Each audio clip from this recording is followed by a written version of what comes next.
my podcast. Here with Chase Hudson and Jason Ochoa. Well, I want to thank you for having us. For one, it's been a dream of mine to be on your podcast. I've watched it for years, and just admired everything you've done, and I appreciate what you've done. We love a faithful follower around here. I'm just kidding. Go ahead. Well, I'm praying for a good run tonight. I really am, because we're gonna let you lead. I had so much fun the last time we did this, or at least last time you were in here.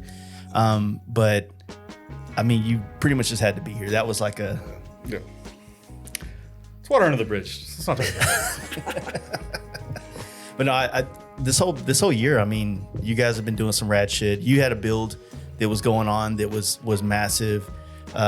You are just, I mean, I don't even get it, to be honest with you. It's like you're just everywhere all at once. Yeah. Get around a little bit. Just doing your thing. But I mean, it's been a busy fucking 2024 for you guys. You know what I'm saying? Yeah, truly. Did you have anything else going on? Because I know you finished the red panhead the year before, right? That was for Burnouts the year before, wasn't it? It was originally for People's Champ a couple years ago. And so went through that, made it to 12 or whatever. And then I didn't make it into the top 6. And ended up just leaving it sitting for like a year. Just kind of was like burned out of the process of doing it. And, finished it up. Ended up finishing it up for Burnouts, not this year, but I guess not last year, but the year before last now. Yeah. But got it done. And because I remember I met you. He told me about you at Lone Star the year before. Yeah. Last. It's fucking weird because it's like we're right on the 2nd, edge, right? Yeah. And like you were riding that bike and whatnot, but that's a much different bike than what you currently, I guess your go-to panhead is. And like I kind of wanted to build something different and something that was outside of my comfort zone a little bit. Like I'm not a tough guy, but it felt like when I was doing People's Champ that like maybe tough guy bikes were like in or something like that. And so threw a bunch of parts at that, put a lot of time into it, and then I like it. It's great, good bike, but it's still not my favorite one to ride around. Yeah. So. Weren't you building another one for Burnouts or trying to get one done this year?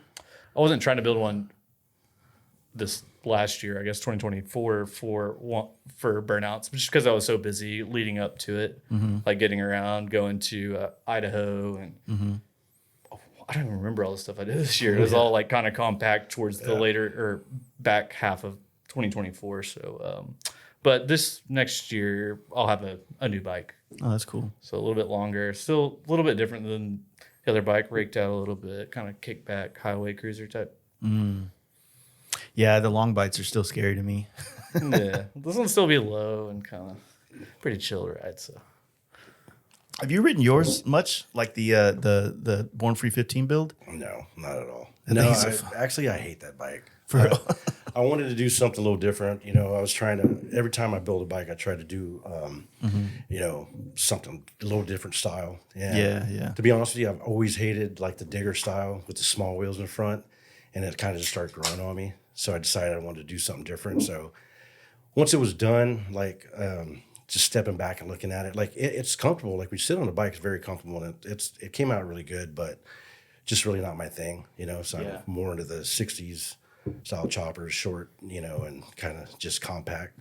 So yeah. So I mean, I could see like going out of your comfort zone to try to like, try something new. And when you have the opportunity like Born Free, it's like you don't want to have like your same sauce you bring every year kind of thing, right? But then again, it's kind of hard when you fucking have a flavor, man. Like it's like, when I go to get my steak, I like it this way with this on top or whatever, So I feel like I do a pretty good job about changing up my bikes every time I build one. Like the first Born Free, the long bike with the curved front end, like I really like that bike. I just had an opportunity to sell it, so I did. Yeah. The Born Free 13 bike, the black and gold one, kind of like his red bike. It's got that kind of bad boy. It's kind of stands to it, and I'm trying to change it up a little bit more of my style because I want to actually start riding that bike.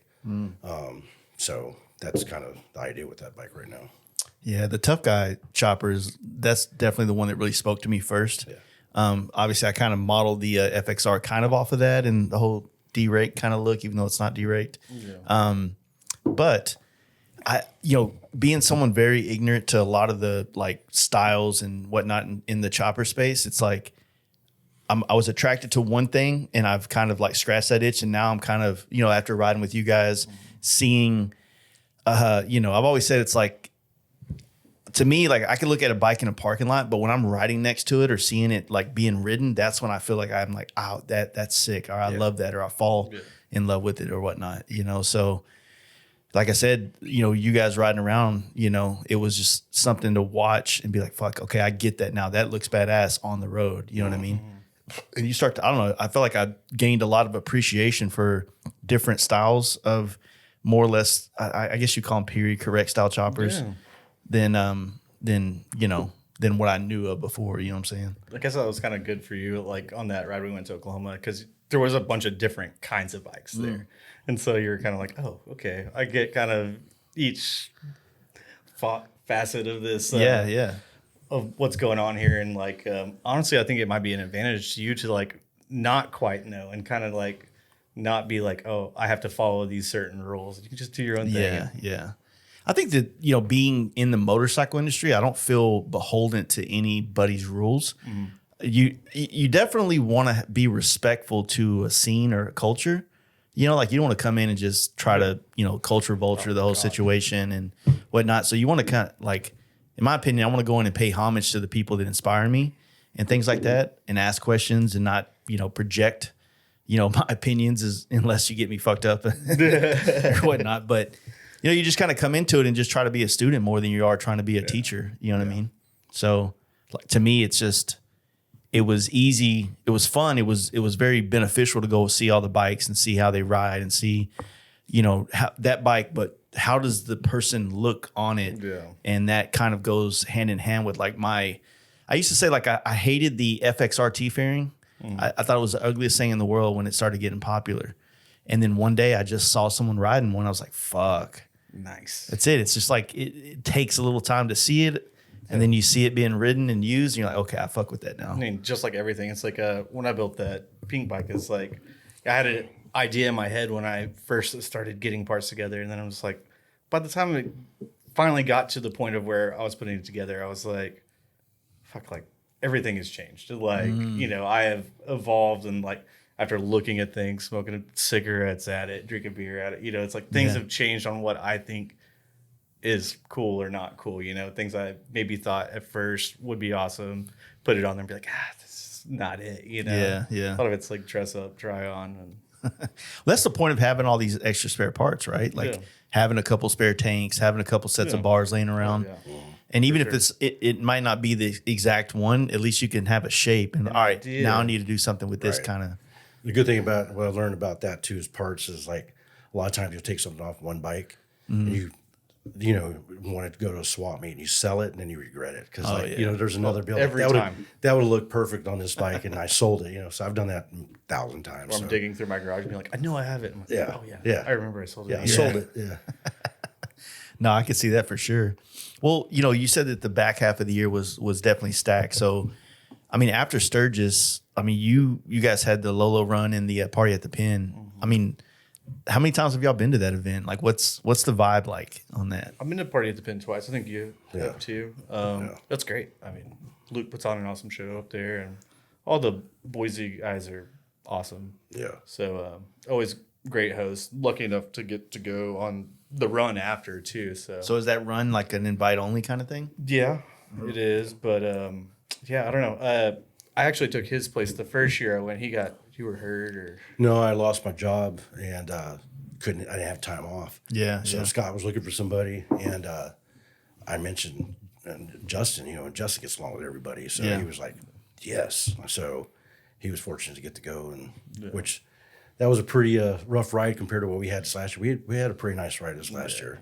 It was pretty nice. Seemed like it, but I felt like your bike was just not having it this year. Yeah, it was pretty worn out. I knew taking that bike on that trip was a risk, but I mean, I pride myself on being able to fix things and make it work. And it's part of the fun to me too. It's like a never say die mentality, So that's a good segue here. A lot of people, especially from my world of more modern bikes, they might appreciate these bikes, but they're scared of them for the aspect of like working on it. Yeah. And I mean, even though everything that took place between your house and Broken Bow, Oklahoma was kind of minuscule, small things. Yeah. It's still on the outside looking in like, oh shit, he's got the tool bag out again. So what do you think is like how would you describe what it's actually like running through those kind of things? To me, it's like I've been around it a lot, been on the road quite a bit, and I'm not saying like I look forward to it, but I definitely don't get upset about it at all. You know, being mad at it or being whatever doesn't fix it. And so like I've learned over the years just to start with the easiest thing, and like something if I've like with that bike, I rode it a lot this year on Lolo and then Beaver Bash, and we did something else. I don't remember where I rode it to, but I kind of like had an idea about things that would go wrong, you know, and you start being able to identify like what could happen. And it's like, okay, I remember like one of the last days on Lolo, I stripped out the locking nut on my push rod, and I didn't really ride it much until we went to Beaver's Bash, you know, and then go on that and like go to tighten up my push rod, and it stripped, you know. I'm like, oh yeah, I remember now that I messed this up. Tiny till it was lefty loosey. Yeah, I just gave her too many beans or something, and I broke loose. I was like, oh yeah, it reminded me that on that trip that I was like, I remember I needed to do that. So, but you had while riding it, was it something you heard or was it? Oh yeah, you know, it starts running less, like because the one that messed up was the exhaust valve. So like, you know, it's just losing power. I can tell it has a different noise in the exhaust. You know, it's not like letting the exhaust out, so you can kind of hear it. I'm slowing down. It's not running good, and so pull over, adjust it. Especially with that, you know, I had to like adjust it every 5 miles until we finally gave up to get to the cabin or whatever. But yeah, it's just being in tune with your bike, you know, being on it and being used to it. And I guess like sometimes when you first build a bike or something like that, like you're already kind of like, oh god, what's that noise? What's that? And did like, I tighten that? Like all the after a while, you become like, and I'm sure you know that with your bikes too. Is like you realize like, okay, these are normal noises. This is whatever, and then you hear something outside of that or whatever. It's like I never ride with headphones because I want to be able to hear what's going on, especially riding an old machine like that. And yeah, just knowing what you're on, what's going on. Yeah, you definitely have that. I mean, even a brand new Road Glide, you take it apart to put some parts on. You like I think you had said it. You always have like this bag of like thoughts in your head of like, okay, these 5 items I'm concerned about. Like I think everything's good, but I still, you know, want to keep it up there. You know, just to, you know, it's off the top of my head, right? Yeah. And that can also get you in trouble too, because you'll be like looking at those 5 items and I'm out of gas, you know, or something, you know, sometimes you're like fixing something that's not broke. I've just these a million times, or I've done this a million times or whatever. And you're like, oh, fuck, just have the petcock is a little bit higher up on the tank and it wasn't getting all the gas around to the carburetor or whatever. So, I think like with the old bikes too, is like you know, you jump on a new bike, you don't think about it so much because I mean, it's kind of like a new car, you know, you have, you know, oil pressure gauges, and you have, you know, you have a lot of feedback from the machine, right, from the machine on old bikes. I mean, they're hardtail for one, so they're bouncing around and they're vibrating like crazy. So you really have to be, like Justin said, you have to be in tune with the bike, and you also have to be like constant maintenance. I mean, you get home, you got to tighten stuff up, make sure, you know, before you go on a ride, especially a long ride, you got to, you know, go through the whole bike because. I mean, there are really not that many things to go through. I mean, you have a couple main points of like, you know, all right, make sure this is tight, you know, shit like that. But you know, and Loctite. It takes a while to shake one down. The pink one, I hardly ever worry about. Like, I'm not worrying about the trans coming loose, the motor mounts anymore, because I've done all that a million times. So that's never a problem.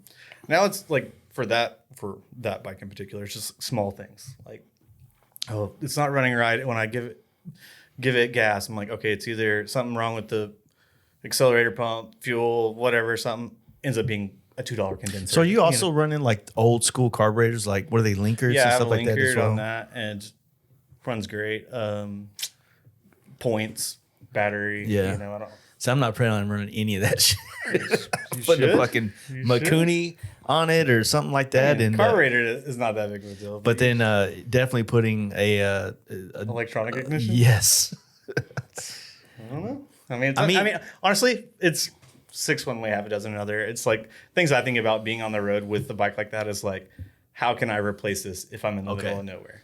You know, with points, you can like go buy a early Chevy condenser that'll fit into your Harley that's available at any O'Reilly's or AutoZone. And so functional stuff I always think about with trips and stuff like that. Yeah, I just think about a brand new ignition. It's probably not going to go out in the first 1,000 miles of a trip. And it's $250. What if the wire vibrates and grounds out? Yeah, okay. Cooks it. That'll be what fucks me on my shakedown when I run out. I'm fucking in El Paso or something. Yeah. Justin said this was going to happen if I went with newer products. Red Loctite is huge for choppers. Yeah. Just skip over the blue, just red Loctite everything. Yeah. Well, I think that's kind of where, obviously, like I love to travel on bikes. That's kind of like my favorite thing. And I know that there's going to be some uncomfort. I know that there's going to be a lot of aspects that are different. But I think that what also kind of really peeled back a curtain of like seeing how this works is the pace that we took to do the Beaver Bash. Oh, yeah. It was honestly like I was chill. It was like, chill. Dude, every gas stop, cracking a beer, it was like a different experience to where it's like, you know what, we're going to get there. Yeah. It's like, we're not in a hurry to get there. No. We're just going to go at a pace. Yeah. And at that pace, I could fucking ride something that's not as comfortable as a modern motorcycle. Yeah. To me, it's like any trip I'm on. Like, I am back of the pack, chilling, taking my own time. Like, it's on my terms of how I get to somewhere. I don't feel the need to be like, oh, I got to keep up with this or do this. And it's like, no, dude. It's like, especially if I go far past Oklahoma, or something like that, especially in Idaho, it's like these guys are like riding together through these crazy windy things. I'm like, shit, dude, I never see this stuff where I'm from. I'm going to take a second and kick back and just look up, look around, I just like, I enjoy that part. But you're getting a lot more feedback. Like I feel like on a road glide at 100 miles an hour, you're getting a lot of feedback from the exhilaration of it. But on a very mechanical motorcycle, at 60 or 50 miles an hour through some curves like that, you're getting a lot of feedback as well that also fills that meter. Yeah. Well, with a 75-year-old machine too, it's like, I know I have this many days to go. And it's like, I don't really want to beat on it right now anyway. And it's like, there's a sweet spot. And anybody will tell you that rides these old things. There's a sweet spot. Like 80 isn't maybe the spot for this bike, or the RPM range that's like vibrating the shit out of me. Yeah. It's like maybe 70, 71, 72, there's like a spot, and it's vital to being comfortable and cruising. So, something to think about. Yeah, for sure. Not rubber mounted or nothing. So it's, that's one thing I regret about the Lolo. Like I guess I felt like I had to prove something. It was my first year to go, to actually get to go. And I was trying to keep up with everybody. And I missed a lot of the scenery because, that was why I wanted to go in the first place, right? Yeah. And I should have just kind of hung back with him because we ride together all the time. And so I kind of regret that part of it. Like you said, because we were doing it's probably 75, 80 the whole time. And those guys gear up, they drop their front sprocket size or up their front sprocket size, drop their drum size. And so gearing has a lot to play with it. And these guys have done it. They know what the heck's going on. They've been on all those roads. And for me, it's like the first time I went, it was fucking raining and freezing and sleeting and snowing. And so this time I was like, shit, dude, good weather, take it in for a second. Definitely one of the nicest rides and roads from Boise to, Missoula. Every road you take to go up there is fucking amazing. You know what I mean? And I the first time I ever rode a nice road. Yeah. The first time I ever rode it, it was pouring rain, and we were still like, "This is fucking amazing." Yeah. We got stuck in the rain one day, right? And like 40, I think it was like 48 degrees, something like that. It's cold. You're in the mountains. It's cold, but like it was still like amazing ride. It just felt so awesome to be with all the guys and be on that particular ride. So that's a good stretch too. Like, so what was so you left Boise, and how many stops did you make, like layovers? Because y'all went all the way up to Kalispell, right? Yeah, I don't. That was the second day, right? No, I don't know, dude. I don't remember. Because Boise all the way up to this town that starts with a K, and then you cut over to Missoula. Like that's a good day of riding. I think That's a really good day of riding. go Actually, through Missoula to get to Kalispell, you do, yeah. around Flathead Lake, and then we went from Kalispell to Coeur d'Alene, which was like kind of the rainy part that we did. But even at the back half of that ride, it was like super nice. You know, going down to Coeur d'Alene, just seeing the lake to the left, and just like It's beautiful up there. sick, Yeah, dude, sick. yeah. I definitely, man. Like that's that's kind of one of the things like this summer going on the FXR. I mean, I thought that the bike was going to slow me down a little bit more to where I was taking more of it in because, you know, when you want to take pictures or capture shit, if you're going past it at 80 miles an hour, you're less likely to stop. Yeah. You know, like if you're cruising past it and you're like going down these back roads and you're taking this pace like we took to the Beaver Bash, then I feel like, all right, I'm really on my own ride right now. I have nowhere I have to be. Right. Let me go see what's down this road. For sure. And, you know, as long as there's gas, I can fucking do that. Yeah. You know? I mean, I'm really just speaking for myself about that too, because I mean, even on Lolo too, is like they'll want to get to the destination, you know, and it's like they'll maybe be waiting for me for a little bit, and I'm just come in, fucking around. Hey guys, yeah, okay, get gas real quick. Okay, let's go. Yeah, that's one thing I have a lot of respect for Justin. Like we were on the Lolo run and we stopped at this amazing spot. And it's like almost like a small cliff, and we lined all the bikes up. Down was, you know, a river, like, you know, clear river bottom. And with all these mountains behind it. It's just an amazing spot. And it's like something I've always wanted to see, especially on a ride, you know. And so I'm taking all that in, and everybody's just kind of waiting for Justin, and he comes in like, I just stop and adjust my push rods and do all, you know, so he can do that. So it's like a lot of guys can't do that, you know. I mean, they can fix their bikes, you know, to a certain point, but just waiting for him to come in and everything, and just, you know, I was pretty stoked for him. Like it's amazing, but the whole experience was just amazing, you know. Yeah, there's certain people that if like they're not with the pack, you're worried. Like something's probably wrong. Either A, they are not great riders, so they probably ran off the road, or B, their bike's not working. They're not capable of getting it back up. You know what I'm saying? So, no, I get that 100%. But yeah, I feel like let me ask you guys this. Like, do you feel like if you really think about all the major shows in America, right? Your Born Frees, Mama Tried, you know, I guess One Moto show is up there.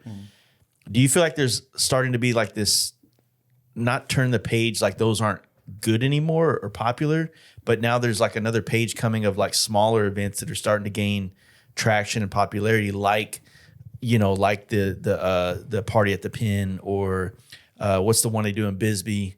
The Prowl, yeah. And then, you know, Burnouts. Like, I feel like there's all these young shows that are coming out that are starting to gain, you know, traction. It's like maybe people are maybe sick of going to the same old places or something like that. But I will tell you, I've been to Party at the Pin twice. It is not a small show. Sucker is freaking wall to wall packed. It's an amazing venue too. Yeah, I mean, that concept is badass. Yeah. But I don't know. I really can't say. I don't.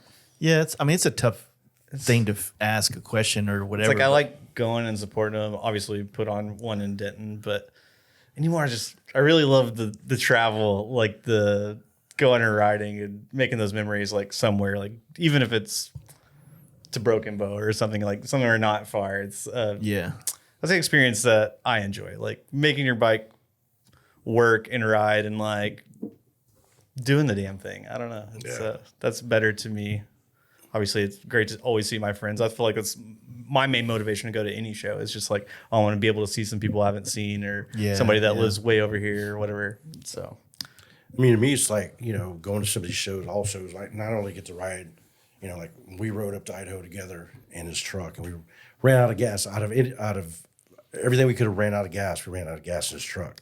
And luckily, Danger Dan and those guys were just passed by. We were there 5 minutes, and they brought some gas. But anyway, just all that leading to, you know, the destination is all like an experience, and like something we could always talk about. And like, we rode to California to Born Free 12 together, you know, and like we've been on some road trips together, and then being able to ride with your friends. And then, like you and I talked about, you know, like at Beaver Bash, like we've known each other, close to 20 years. Like we're first time we met you. And then that was the first time we ever rode side by side, and it was amazing. You know what I mean? Yeah. And so it was just Especially amazing once you get out of the way. sorry, dude.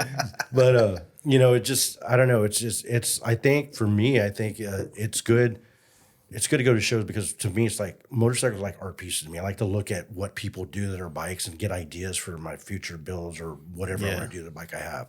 But not only that, but I think the shows, like he said, I think it's the same old shows all the time. Like all the newer shows people want to go to because they want to experience, okay, what's going to happen at the show versus I already know what's going to happen at the show, you know? Yeah. And then also the reason like Beaver Bash, like me and Justin talked about all the shows, like, dude, this is getting old traveling, you know, all the time.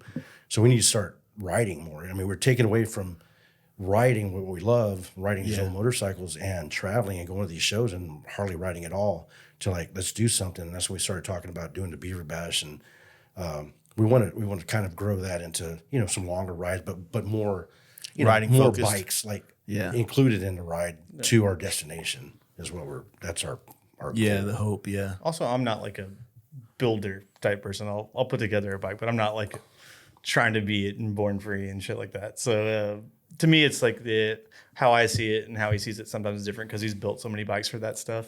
And it's like, I never wanted that attention or I don't want that attention. And it's like, I'm just kind of doing this for me. And I'm lucky to have the friends I have that'll put up with me. And we'll see, I guess. And I don't know. I do it to ride it. I mean, obviously, I still want a cool rig, but I only want a cool rig because my friends have cool rigs, you know? Yeah.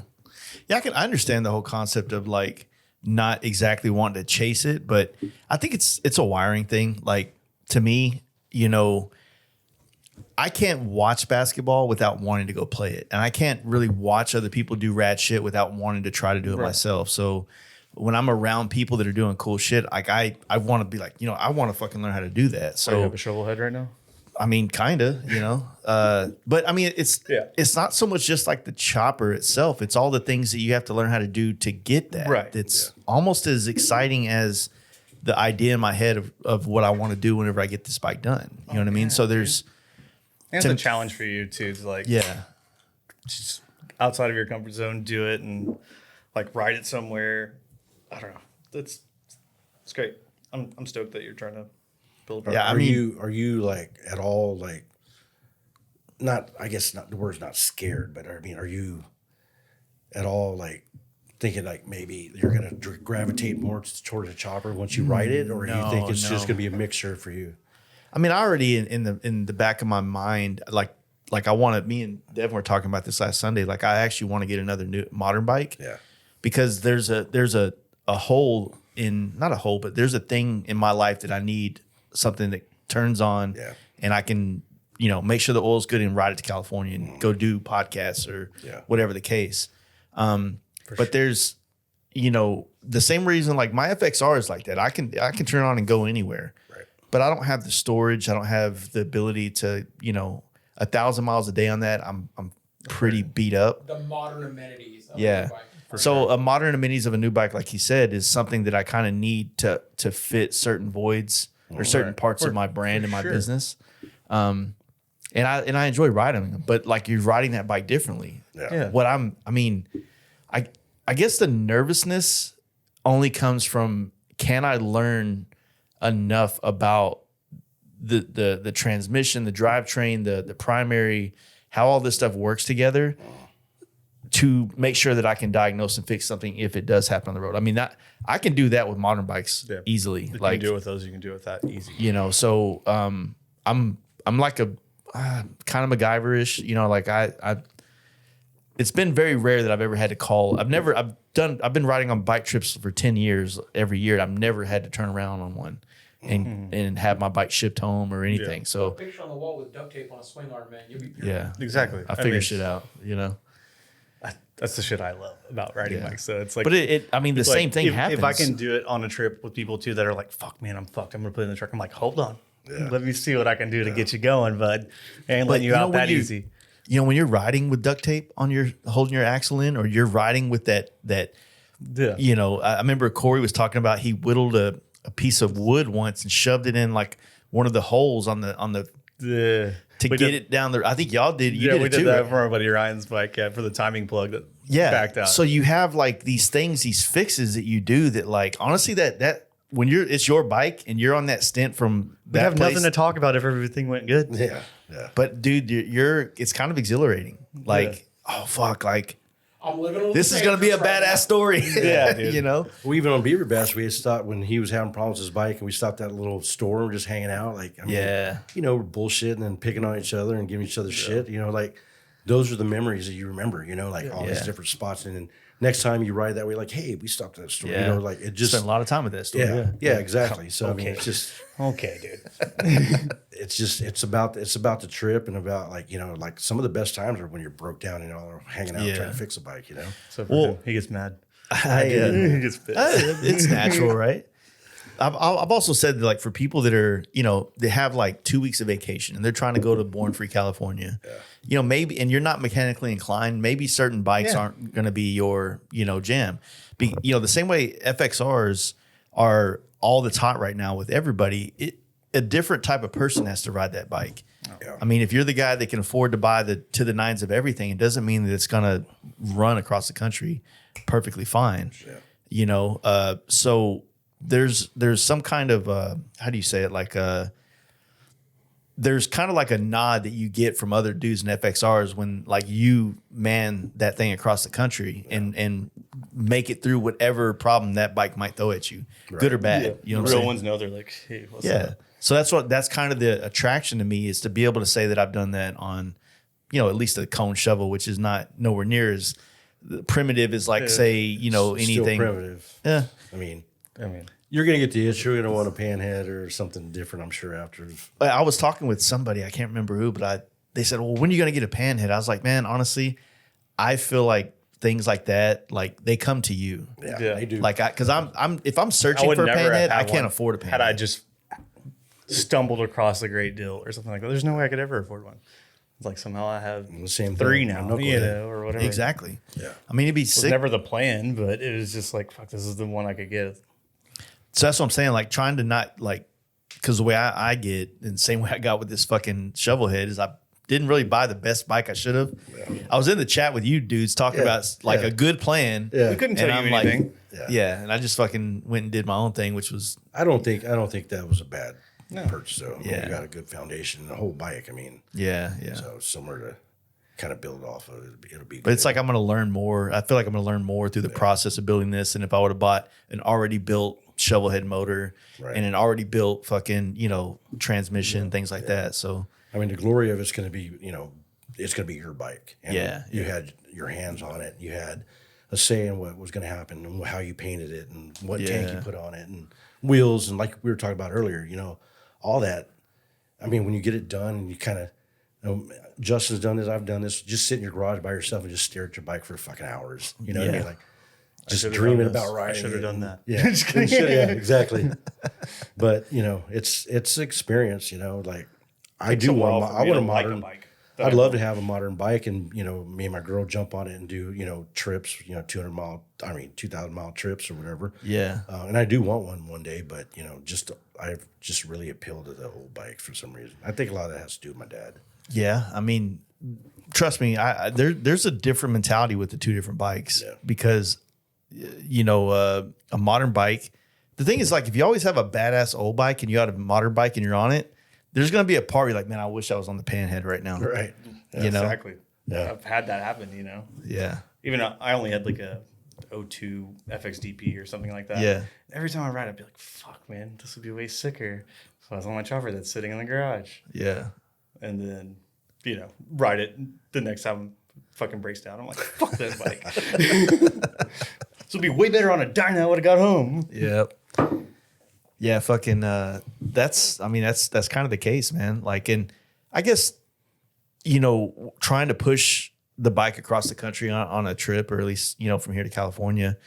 I mean, some of the worries, or I guess I don't know, not worries, but like what's in the back of your head is just like, all right, truly the jockey shift thing, I've ridden a jockey shift before.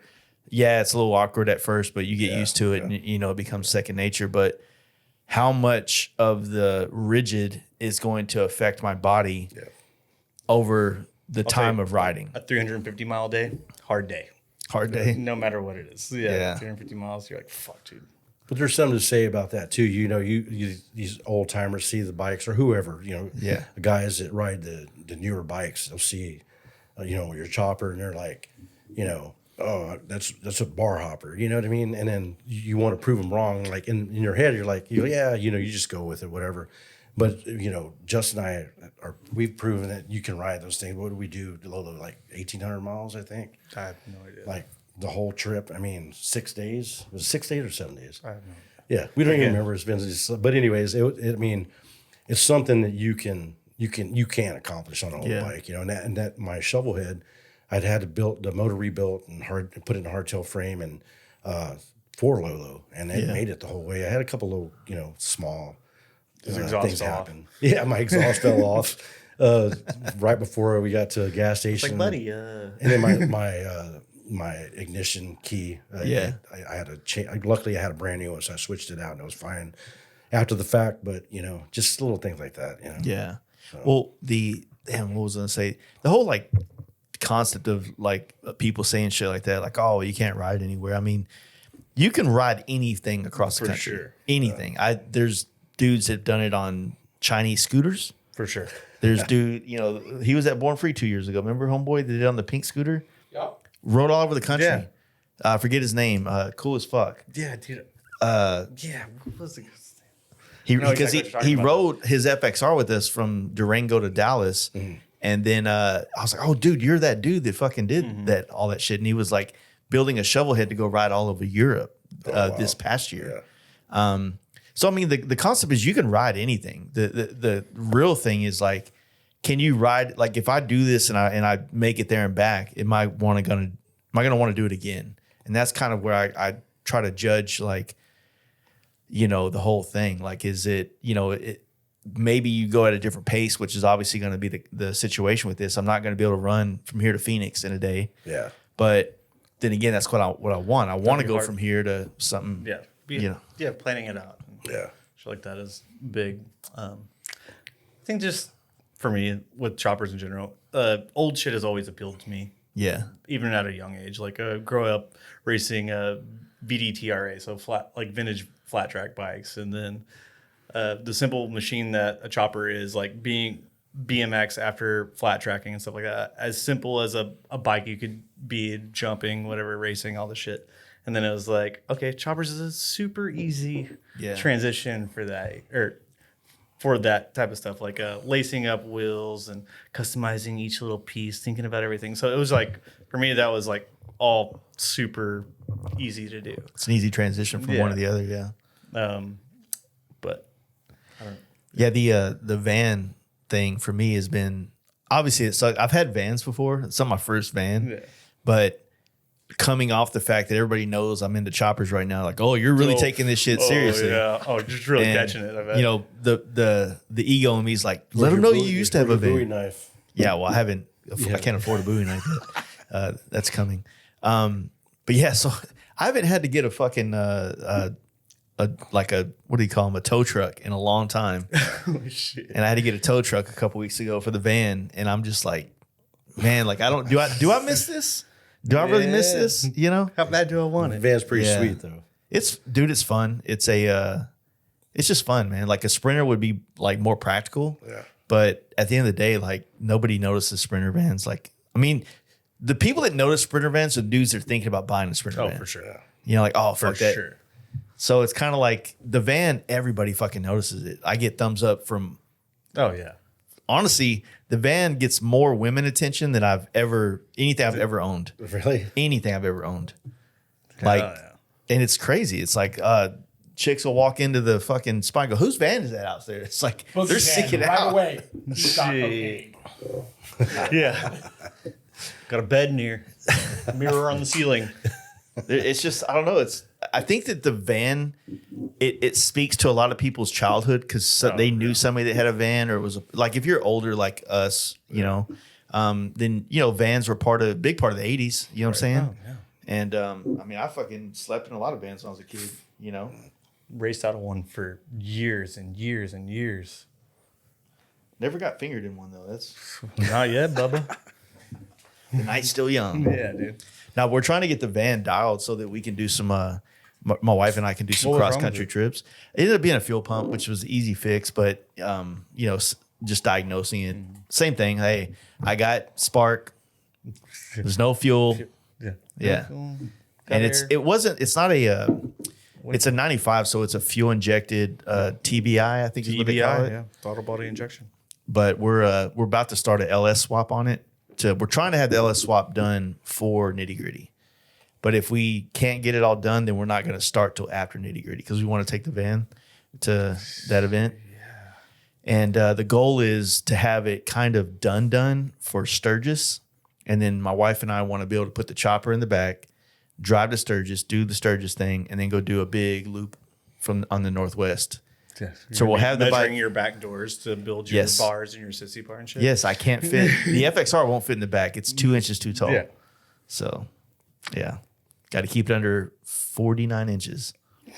Nice. But it's fun, man. It's a truck would be practical as well. But, Yeah. I had a 77 Dodge van for a while too, but it was all like carpeted bed in the back, like straight up shaggin' wagon type shit. And part of me is like, I wish I wouldn't have sold it, but as much work as I needed to put into like the ball joints and bushings and shit, I was like, man, I can't do this in my driveway. Like, and no way I'm paying somebody to do it because it costs a fortune. yeah, I just did that, So I was like, all that shit. Let it go. It was a lot. Do you do flames on the side of it too? No. So I bought the van thinking it's perfect. I'm not going to touch it. And then I did all the ball joints, tie rods, control arms. We put bigger wheels on it because I'm from a different era, and that's just how I fuck around. And so we put 20s on it instead of like the typical, 15s. 15s are dope, but it's not mine. It's like, then come to find out the guy that built the van was in the bike scene. Not really the scene, but he's in the bike world. Yeah. So people on Instagram were like, hey, man, that's so-and-so's van. Did you buy it from him? I'm like, who the fuck? Like, no. So now it's like I have to take everything that's on it off just so that it's not his van. Yeah, and so I'm not a fan of the flames. Obviously, they're like completely against everything I believe in flames. Yeah. But I do like the look of the van. And so I want to, get to the point where we can do my own style on it. Yeah. We're figuring all that out. Yeah. We're going to figure it out. You know what I mean? Sure. We drove it down to Austin last, what was it? 2 weeks ago. 2-3 weeks ago? Yeah. And shocks went out on the way down. So that was fun. Every fucking where, dude. There was one point we all went to Chili's and there was probably, how many? You weren't there. Like 5 or 6 people in there. 6 people in there, 5 or 6. And man, it just scraped all the way for 2 blocks because there's too much weight in there. Yeah. Nice, dude. Yeah. So that was fun. Back off them big girls. It's big dudes. Oh. Oh, damn. Yeah. So, I mean, we were trying to talk about this last year when we did this, but like, what's the, how did the whole burnouts thing come into play? Like with you guys up there in Denton? Basically, we had a pretty good scene at the time. Like, I mean, we still do in Denton. Like, everybody likes bikes. People have since moved off and moved on or whatever. But I was like, damn, we need like something here to do, And then I guess kind of like they stopped doing, what was it, at the Bomb Factory? Southern Throwdown. Southern Throwdown. I was like, fuck, man, like DFW kind of doesn't really have a thing. I was like, and also I wanted to like do a thing of like for grassroots, like people that maybe don't get the time of day to show their bikes at these big shows and stuff like that, and like put them out there and host it. And it was kind of like a perfect storm. So working with Chris Wetzel, Buddy Kinney just got into this bar in town, and our other buddy Stoney, and so we started like pitching the idea around and stuff like that, and ended up just kind of like working out because we had a place to do it. We started doing the bike night thing and stuff like that, and it kind of just fell into place. So the bar is kind of like just down, like y'all have like the rapport with them to where it's like, hey, look, we want to do this thing here, and they're like, yeah, we're down. Exactly. I mean, living in Denton for so long too is like we're pretty integrated into that community, and then our buddy Kenny he's like he's manager, part owner of Dan's, so it's like kind of was like the perfect storm to be like, okay, well, and then Wetzel starts working there, and we're like, okay, well, let's maybe do something, bike nights were going good, and we're like, all right, let's try this show. We don't know how it'll take off or whatever, and so the first year we did it like out front on that front patio, and it was like so fucking packed. We're like, fuck, dude, we did. Fire marshal was like, all right, you guys can't have more than 250 people in here. And there's like a line out the door. Like, shit, dude. Like, maybe we have something here or something like that. And so, I don't know, it just kind of grew from there. And that's how it. Yeah, I mean, we went for the first time this year, and I mean, we did. You know, we got a hotel and we stayed there till the end, and definitely, it was a drunk one for sure. But I mean, it's a good vibe. Like Denton is a college town. It's got a lot of good little restaurant and bars there, so we were able to go eat at a couple spots and hit it all up. And Super hot this year. God yeah, damn. I mean, it's anything in September. But September, it's like you don't know. Like, Yeah. could have rained that day and everything would have been ruined, you know? Yeah. But it was fun, though. I mean, it was set up right. And, you know, you guys were able to block off the parking lot out there to have people, to, you know, with the bikes and the vendors out there. And we moved the stage this year to like the other side, which I think was better. And like, I don't know, we're still learning. We don't know what the hell we're doing, you know? It's like we're just figuring it out. So, I don't know. Try to improve each year and try to do better. So, yeah, 100%. I mean, that's all that's the whole concept, right? You want to, you grow naturally with the demand and what the vibe is. You know, sometimes, you know, I feel like if you get too stringent with like how you do things, the vibe could kind of change, and then now it's just off. and we're not like taking anything too seriously, you know? It's more grassroots. It's for sure. It's like, I don't know. It takes a lot to even do a show that size. And so it's a lot of work. We're meeting throughout the year, I don't know, hundreds of times or something, you know, playing all these little details and doing all this stuff. And it's like, even with all the planning and everything, like comes the day of, you're like, fuck, all right, now we're actually doing this thing. You know, it's like just doing it, carrying your weight while you're doing it. And just, I don't know. It's been good. It's been great. Yeah. Yeah.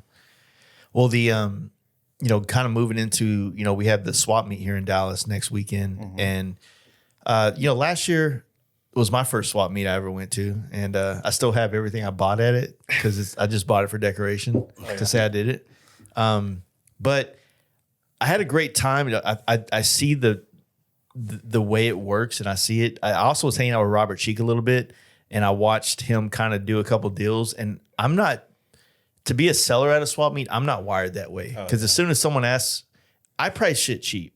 And if you ask for $5 off, I'm like, fuck you. Like, that's just kind of how I'm wired. But I know the concept of a swap meet. It's just willing and dealing. It's haggling. It's like, hey, look, I'll give you 10 for it. You know, you want 20, I'll give you 10. Take it or leave it. Yeah, you learn if you were a vendor. It's like maybe you say a price that you're not gonna like. You hope to get, but like, okay, now they have room to talk me down. Yeah, and like, okay, now they talk you down to a place. Like maybe I got a little bit more. Maybe they didn't talk me down enough because I would have taken almost nothing for this thing. Yeah, yeah. But a lot of times, like how I judge selling parts, especially at swap meet too, is like, this guy really wants this, and like I want to help him out. Maybe he doesn't have any. I don't know. It's like for somebody to really want something, like give me even just a little bit less than even what I paid for it. Sometimes I'm like, all right, you need it. That's understandable. I know where it's going. I know it's going to a good place. Like you're gonna use it, or even if you don't, I don't care. But like you really want it right now. Yeah. You know. I don't know. I don't get bogged.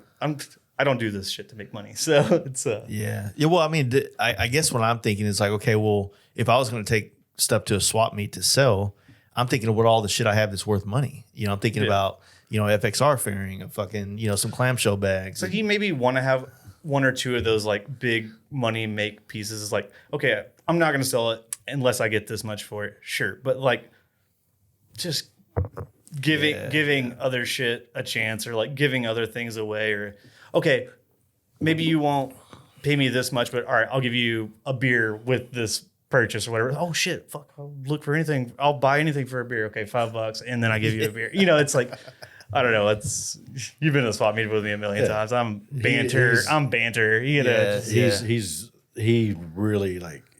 He has fun with it. I just want to make it the fun person wants to buy something, he gets them riled up and like, or I'll be like, oh, you want to roll for that price? Yeah. Like whatever, you know. come on, I know you need this. He'll just pick a guy out of the crowd, and the guy come over, and more than once I've seen him actually buy shit. And they weren't even looking at his shit. You know what I mean?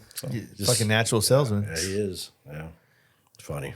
I don't have that knack. Yeah, so. I'm not good at that either. You know, like I said, me personally, like I don't even like haggling people for prices. Like I always tell my friends to get good deals. Like, dude, I'll pay you to get me a good deal on this shit. Yeah. Like, give me that bike for this, and I'll give you that. You know what I'm saying? I just don't. I guess it's the uncomfortable feeling of just throwing, like, it's easy on Marketplace because you can send them a message and there's no face-to-face bullshit. Yeah. Is this available? Yeah. Yeah. Is this available? Would you take a VCR and $500 less than what you're asking for that $700 thing? You know what I mean? Yeah. So it's like, there's a part of it that, like, I know what I'll spend on something, and I try to be honest with you. Like, look, I'm interested in this, and I will, like, this is what I will physically buy this for. Just trying to be upfront and cut the bullshit. And sometimes it works, and sometimes it's some like, people respect that.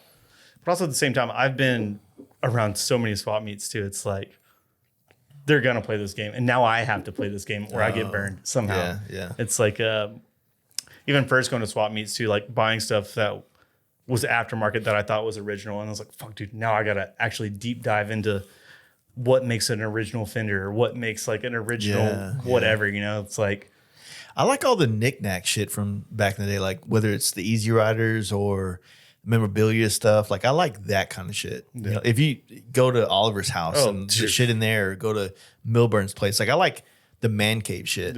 Because I don't know shit either about like original OEM, or fucking aftermarket, whatever the case may be. So I'll definitely stuff.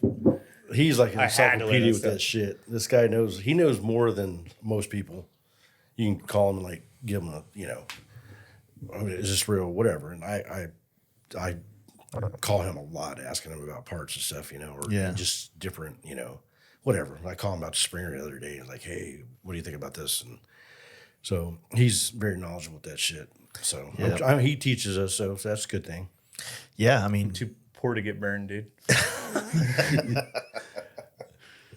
That's exactly why all my bikes have to run too. It's like I'm too poor to not have one that don't work. Can't just push one to a show.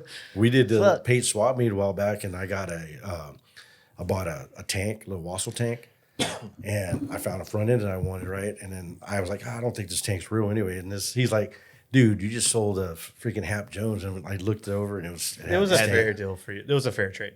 Yeah, I know, but still, I probably should have kept the tank more than I should have needed a front end. because the original Wassel tanks are from England, right? Yeah, But you got probably an $1,100 front end still for $250 and a tank. and the tank is max $600. Yeah. True. Yeah, so there's like that part that's like, it's like, I get the concept, because if you were from the outside looking in, and when I look at a lot of the bikes that are in the space, like, the swap meet plays a big part in keeping things with their patina and the way they look. That way it's not a bunch of shiny brand new shit on the bike, which could take the vibe away from the way it needs to look, So there's like there's so many facets of how these bikes come together, in my opinion, that make it to where it's really hard just to buy one like it. You know what I mean? Because even me, like, I'm looking at all these things, like, I'm just going to buy a new. Yeah. And so it's not going to look the way that your bike looks or yours. And there's a part of me that likes that kind of like vintage, patina fucking shit to it, that it's not going to have that. You know what I mean?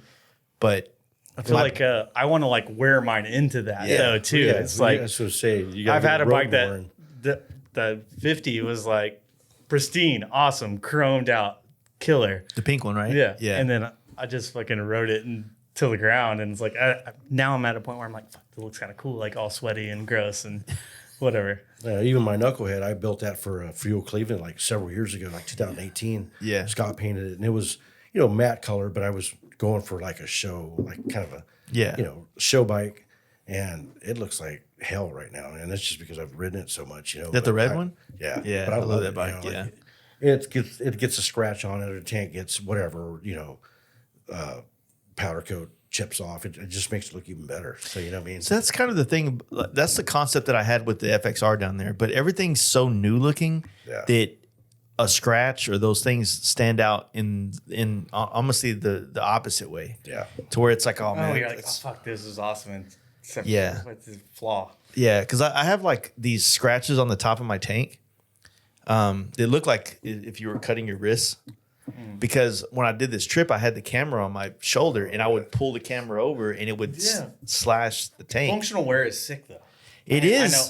But it's like in my head, I'm like, it's just right there. It's just it's a weird. I mean, I guess for the story aspect, it's kind of there, but you know, It's not like a great story to be like, oh, I swiped my camera across my tank a million times. well, I mean, Instead of being like, oh, my throttle cable rubbed this tanker off. I mean, I don't know. you know, apples and oranges. Sure.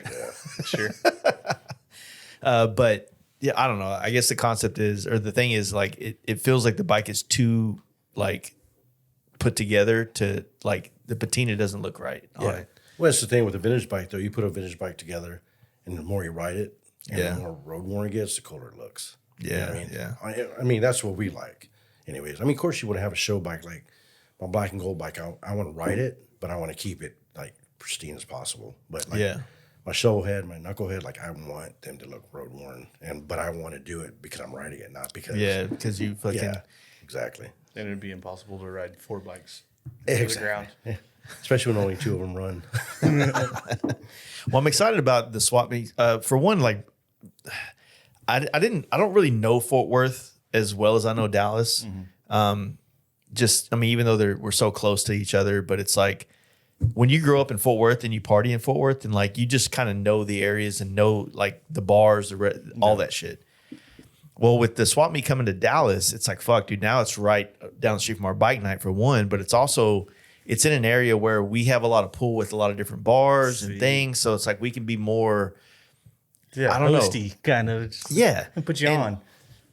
The swap meets are so, like, I now that I've been to one, like I see them everywhere. I'm like, okay, that's cool, blah, blah, blah. But is there like if you come to Dallas or if you go to, I'm sure a place like Davenport or something like that, the bigger ones. But if you go to certain places, do you just do the swap meet and then the whole event's over, or like you just go to bed? Like, is there some kind of like thing to kind of carry the momentum that you have coming to with town? like Davenport, and like Ole and stuff like that. It's like Yeah. they're like camping there. It's like it's okay. like a NASCAR type thing, like or a tailgating thing. It's like, oh, we're here for the race for all weekend, and we're There's definitely partying a at lot of night. Or yeah. Yeah. I mean, you're there on premises, right? And I think that, I mean, kind of what you and I talked about the other day is like trying to transform the Dallas swap meet into something like that would be great, because I think it'll bring more people in. Yeah. Especially, but the thing is, we got to get more vintage parts in there as well, because I think that's going to appeal to everybody, because they have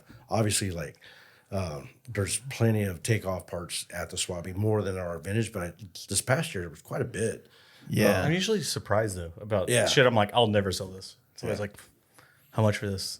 Shoot a price out there. Like, oh yeah, it's a good deal. I'll take it. I'm like, what? Well, yeah, the concept, you know, a lot of the swap meet stuff, yeah, is going to be a bunch of saddlebag, you know, scratch takeoffs that people pull from dealerships and things like that. And there's a place for that because there's a lot of people that need those things, you know what I'm saying? And they might be able to get them cheaper there than having to buy it through eBay and pay all the fees and shit. But yeah, if you have a lot more cooler parts, it'll attract a different clientele or different attendee. Right. But even like the after parties, you know, that kind of appeals to some people too. Like, hey, they have some badass, you know, we're seeing all this stuff on Instagram. We're seeing all these guys having partying after the swap meet, and they're going to want to appeal to it more. You know what I mean? Yeah. So hopefully that'll be the case. I mean, that's and it'll bring older parts in, you know, from out of the country. You know? yeah. And, you know, Out of the country, out of state. yeah, finding out like the amount of people that were coming to Dallas this week for this Dallas swap meet, the Lone Star swap meet. To me, it's like, okay, well, we do need to have like something for people to do afterwards. Yeah, and absolutely. what we used to do a shop party here, and we just called it our anniversary party because technically our anniversary is like now, like the beginning of the years when we started the podcast, kind of when we started the brand itself. But we would always pair it with IMS shows that used to come to Dallas. I don't know if y'all remember that. It used to be at like the convention center in downtown. And the International Motorcycle Show would go all over the country. It was kind of Okay, that's exactly not a what lot that of was. custom motorcycles in it, but they would have, you know, like some custom shit in it. You know what I mean? But it would be a lot of dealer stuff, like a lot of dealers in it. And let's get it going, baby. Let's get going, baby. And Need pit stop. what we would do is, yeah, I got a pee too. What we would do is we would just try to piggyback off the fact that everybody's in town for this event. This event closes at like 5 or 6. Right. And then what the fuck? Everybody's just like in Dallas, like, and you know, being from here, and I know you guys feel the same way. You're like, I want to show people a good time that come to my fucking town. Right. You know what I mean? And so that's kind of why the concept of like getting with you guys to kind of put together an after party, which talking about it seems weird. Like, just the after party for the swap meet. You know what I mean? Yes, yeah. But it's like, fuck it. Why If not? you know, you know. You know, why not have something? Yeah, I agree. And you know, it brings a lot of people who are going to come in that you don't see all the time, even from Dallas Fort Worth. You know, you'll see some of these people like once a month or once a year. I don't know, but at the same time, you know, everybody's together and kind of like camaraderie, like go to a bar and hang out, like catch up. You know, so it's like a really good vibe, and I think that's going to be perfect. Yeah, for what we're trying to accomplish. I feel like it will. And our buddy, you know, a guy that's been coming to our bike night for years, he partnered with some other guys and they opened up this new bar called Rodeo Cold. And it's, you know, a bar that has food, you know, so it's like if you don't drink, you can still come there and eat. Yeah. You know, so it's not going to be like, okay, well, you know, like it fixes it all. And it's got like it's a cool vibe, you know what I'm saying? Good bike parking out front, depending on how the weather is, and indoor, outdoor spot. And I don't know, we're stoked. I'm, you know, happy to kind of like help bring something to the table with you guys as far as like trying to get people to, you know, have something to do. Cause I know a lot of dudes from Houston are coming up, and, you know, you said some guys from California are coming out, Georgia. Somebody from Iowa's coming in. Oh yeah. So yeah, when he said earlier, he was like, I got to pick up my date for the night. I was like, and then I saw that, what's his name from Iowa? Oh, Jeff. Jeff. I was like, oh, Jeff's here getting a tattoo. I was like, you better not fucking bring Jeff in this podcast. We're going to get wild tonight. Full transmission went out. Oh, yeah. yeah, my transmission went out. Got to run Papa around. Oh. Yeah. But I was like, fuck, man. It'd be fun. I had, that dude brought a lot of fucking energy to the Beaver Bash. You sure? Oh, yeah. But it was fun hanging out with him, man. Like, I went with him and the group to the fucking bowling alley that night. Yeah. And he's just on one, dude. Got a vibe, baby. Yeah. And between him and Haney together, it's just never a dull time. Never. So It's not true. but yeah, that I'd be good to see everybody. I had messaged him, was like, hey, you in town? He's like, yeah, but I'm headed home now, but I'll be back next week. I'm like, that's cool. Yeah. Hell yeah. Yeah, he'll be a spot, man. He'll be hopefully he'll be ready to hang out and do some partying. So he's a fun guy. Yeah. I'm hoping to go hang out with him on the way to Mama Tried this year. That'd be awesome. So that was kind of the plan. We talked a little bit at his house is amazing, dude. You'd have a great time just hanging out with him, because him and his wife they're great people. Yeah. They're very hospitable. Like they would take care of you and put you up if you need it. Like he's I want to check out his bar, dude. Private bar? Fuck yeah. Well, I think he got rid of it, but he's got a private bar in his basement now. Well, he has the actual bar still, but I don't think that it's like he's running it like that anymore. I mean, I think he just has it. He has a lot of like bikes, hot rod stuff going on in there. So I think he wanted to cut it out or shut it down or something. Yeah. You got too wild. You had people waiting to get in. Yeah, or like people just showing People up. He's just like, showing up, really, like, they you're not invite, invited. You know what I mean? Like, And who are causing you? trouble. Like, So it's understandable. You know, he tries to keep it private as possible, but then all these people are just showing up. You know? Oh, yeah. Well, it's always cool to know the fucking, I know this spot, dude. Yeah. I think they'll let us in. Speakeasy. Yeah, it's a true speakeasy. Yeah. Kind of, You just seriously. walk upstairs and it's got extra. I've never been to it, honestly. Yeah. Like I've been to his house, once, and we were supposed to go up there. We never made it up there, but I've seen pictures. And I was supposed to go up there for New Year's last, like 2 different times. Didn't make it up. Yeah. So unfortunate. You made it up one time, right? I went for Mama Tried one time. Oh, that's right. with Daryl, and then it was just snowing super bad, freezing cold, like coldest I've ever felt being from here. It's like fuck, dude. It's crazy. There's a thing that Devin and I both got tagged in today. That Daytona, they're doing like a photo contest thing, but I think the premise is that you have to be there at Daytona. There's 3 different shots. During the Hangover show on Monday, they're basically accepting 20 photographers, and they're doing a cash prize, and you have to shoot 3 photos at it. Like, one has to be a portrait, one has to be like an action shot, and then one has to be like a landscape of the event. And then they're going to judge it and they're going to do like cash prizes for it. So you have to shoot them at the event. So we were just talking about it's at the event? Yeah. Okay, yeah, that makes sense then. So yeah. what's kind of cool about that is the fact that it's showcasing photographers within the motorcycle community, which I think is rad. Yeah. You know, but then it's, you know, Daytona's not exactly the funnest event to go to. Like, I've never been to Florida like ever. Going to Florida's ride fun. there just doesn't sure it is. sound fun at all. But it's kind of hard to be like, because I like photography. It's like, do I go? Like, I wasn't planning on going to Daytona, but do I go now? Dude, I've been to Daytona twice, and it was fun, but there's not a whole lot of choppers. Oh, really? Well, back then it was all like me, like- Scott, and yeah, like What was when Scott was doing the Willie's, what was Rob doing? the Boogie East. That's why I went. Boogie. yeah, Boogie East, that's right. Yeah, They kind of man. Honestly, the move in Florida is Key West. Fuck all that other shit. Key West, like, dude, riding a bike to Key West is the shit. I honestly, The bridge. it's the point from here to Key, like to start the Keys.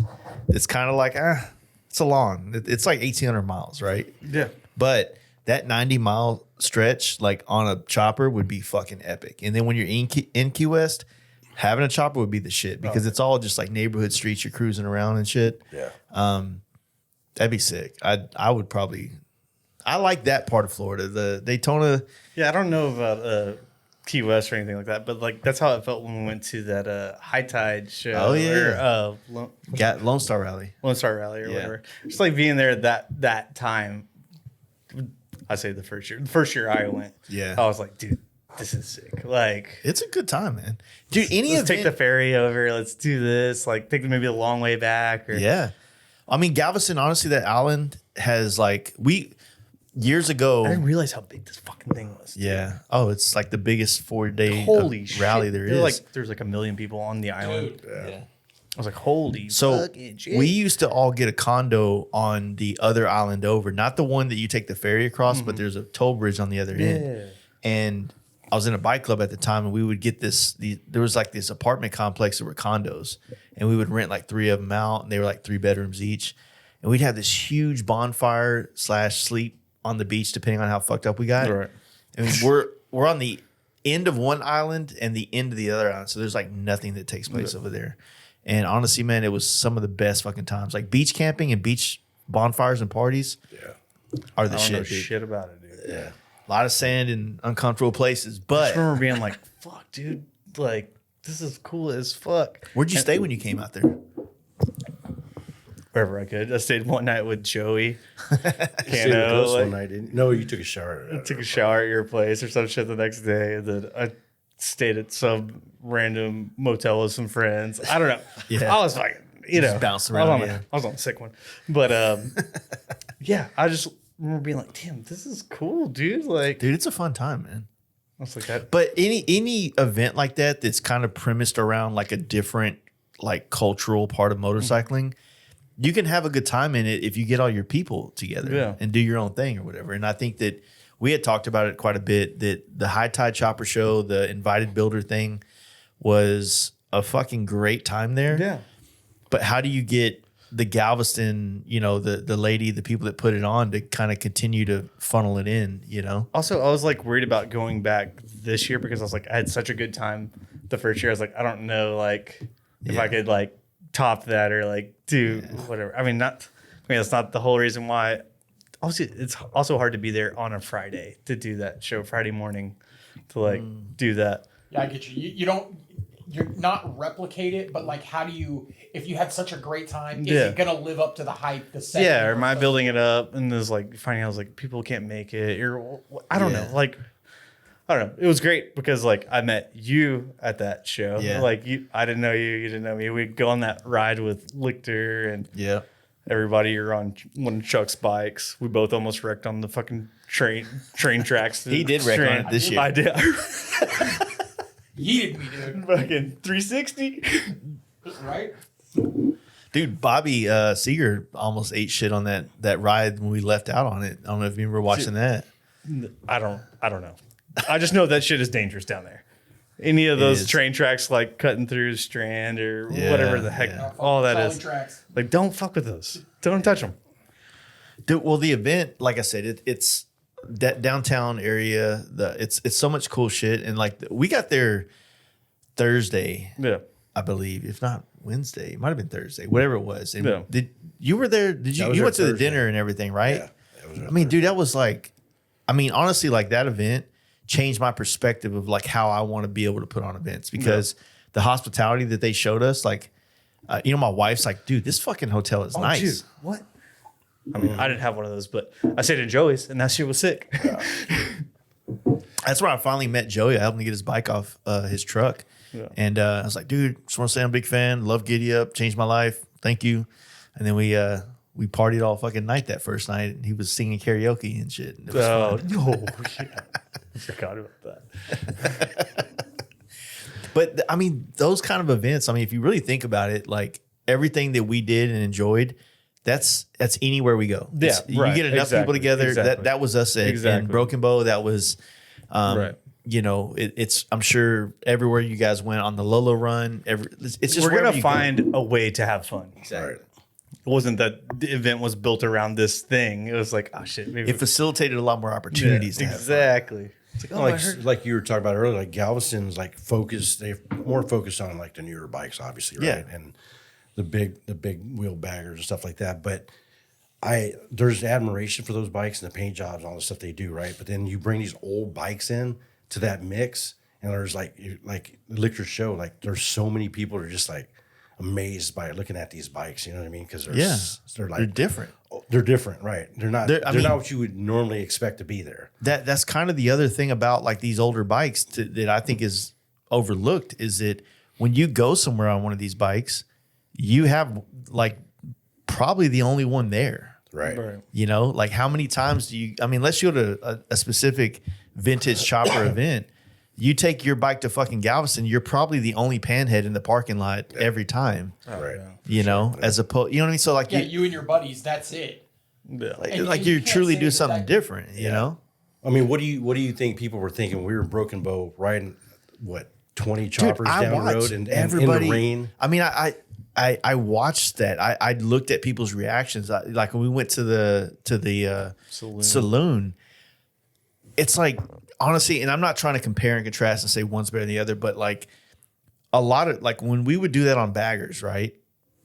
Same demeanor, same fun, nothing different. None of us trying to be cool guys or tough guys, but it just brought a different attitude out of the people that would see us. Yeah. Like they kind of were more annoyed. Yeah. You know, and then I saw more people interested in the bikes because it like maybe it tapped into something they used to know or their dad or something. Right. It's not what you don't see them every day. Yeah. You know what I mean? Right. And that many at one time. Exactly. And that's exactly what we were trying to gravitate to when we did that. We decided to kind of put this event together. We wanted to try to get as many old bikes as we could together, like all like-minded guys, and ride bikes, party together, you know, like just like a kind of bond and talk about bikes and old parts and whatever. And that's kind of the succession we wanted. Two times at the Beaver Bash. So when we went to the bowling alley, some ladies asked us if we were like bands or a TV show or something. Yeah. And then again at the saloon, somebody came up to, like, not me, but someone I was with at the event. I forget who it was. Like, hey, are y'all like a fucking thing? You know what I mean? Like, what's going on? It's like, what is, you know what I mean? So it's like, I feel like it brings just a different attention to things. And you would see people like thumbs up and while we were rolling around down there. I mean, not to say that you don't get that on other bikes. I'm not trying to say that, but it's just different, man. That's all I can say. Yeah. You know? It's true. I mean, most people that finally like gain the courage to come and talk to you, like, oh god, I bet you're back, or I bet like, geez, but that's hard to start or some shit like that. Like, oh no, dude, actually, I bet you can't ride that thing very far. That's what you get at Strokers. Yeah. When you take a bike to Strokers, you get a bunch of dudes. You know, our like biker bar in Dallas, which I love Strokers, but at the same time, that's what I go into when I talk, or I've said that like.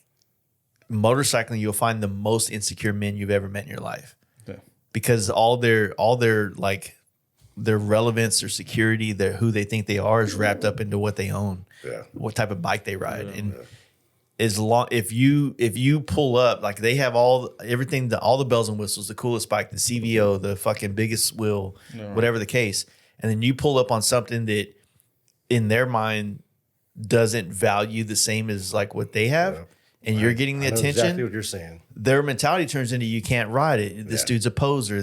Like it's all these things that are just literally fucking projections of insecurity from that person to the other. To whatever the opposition is, right? Yeah.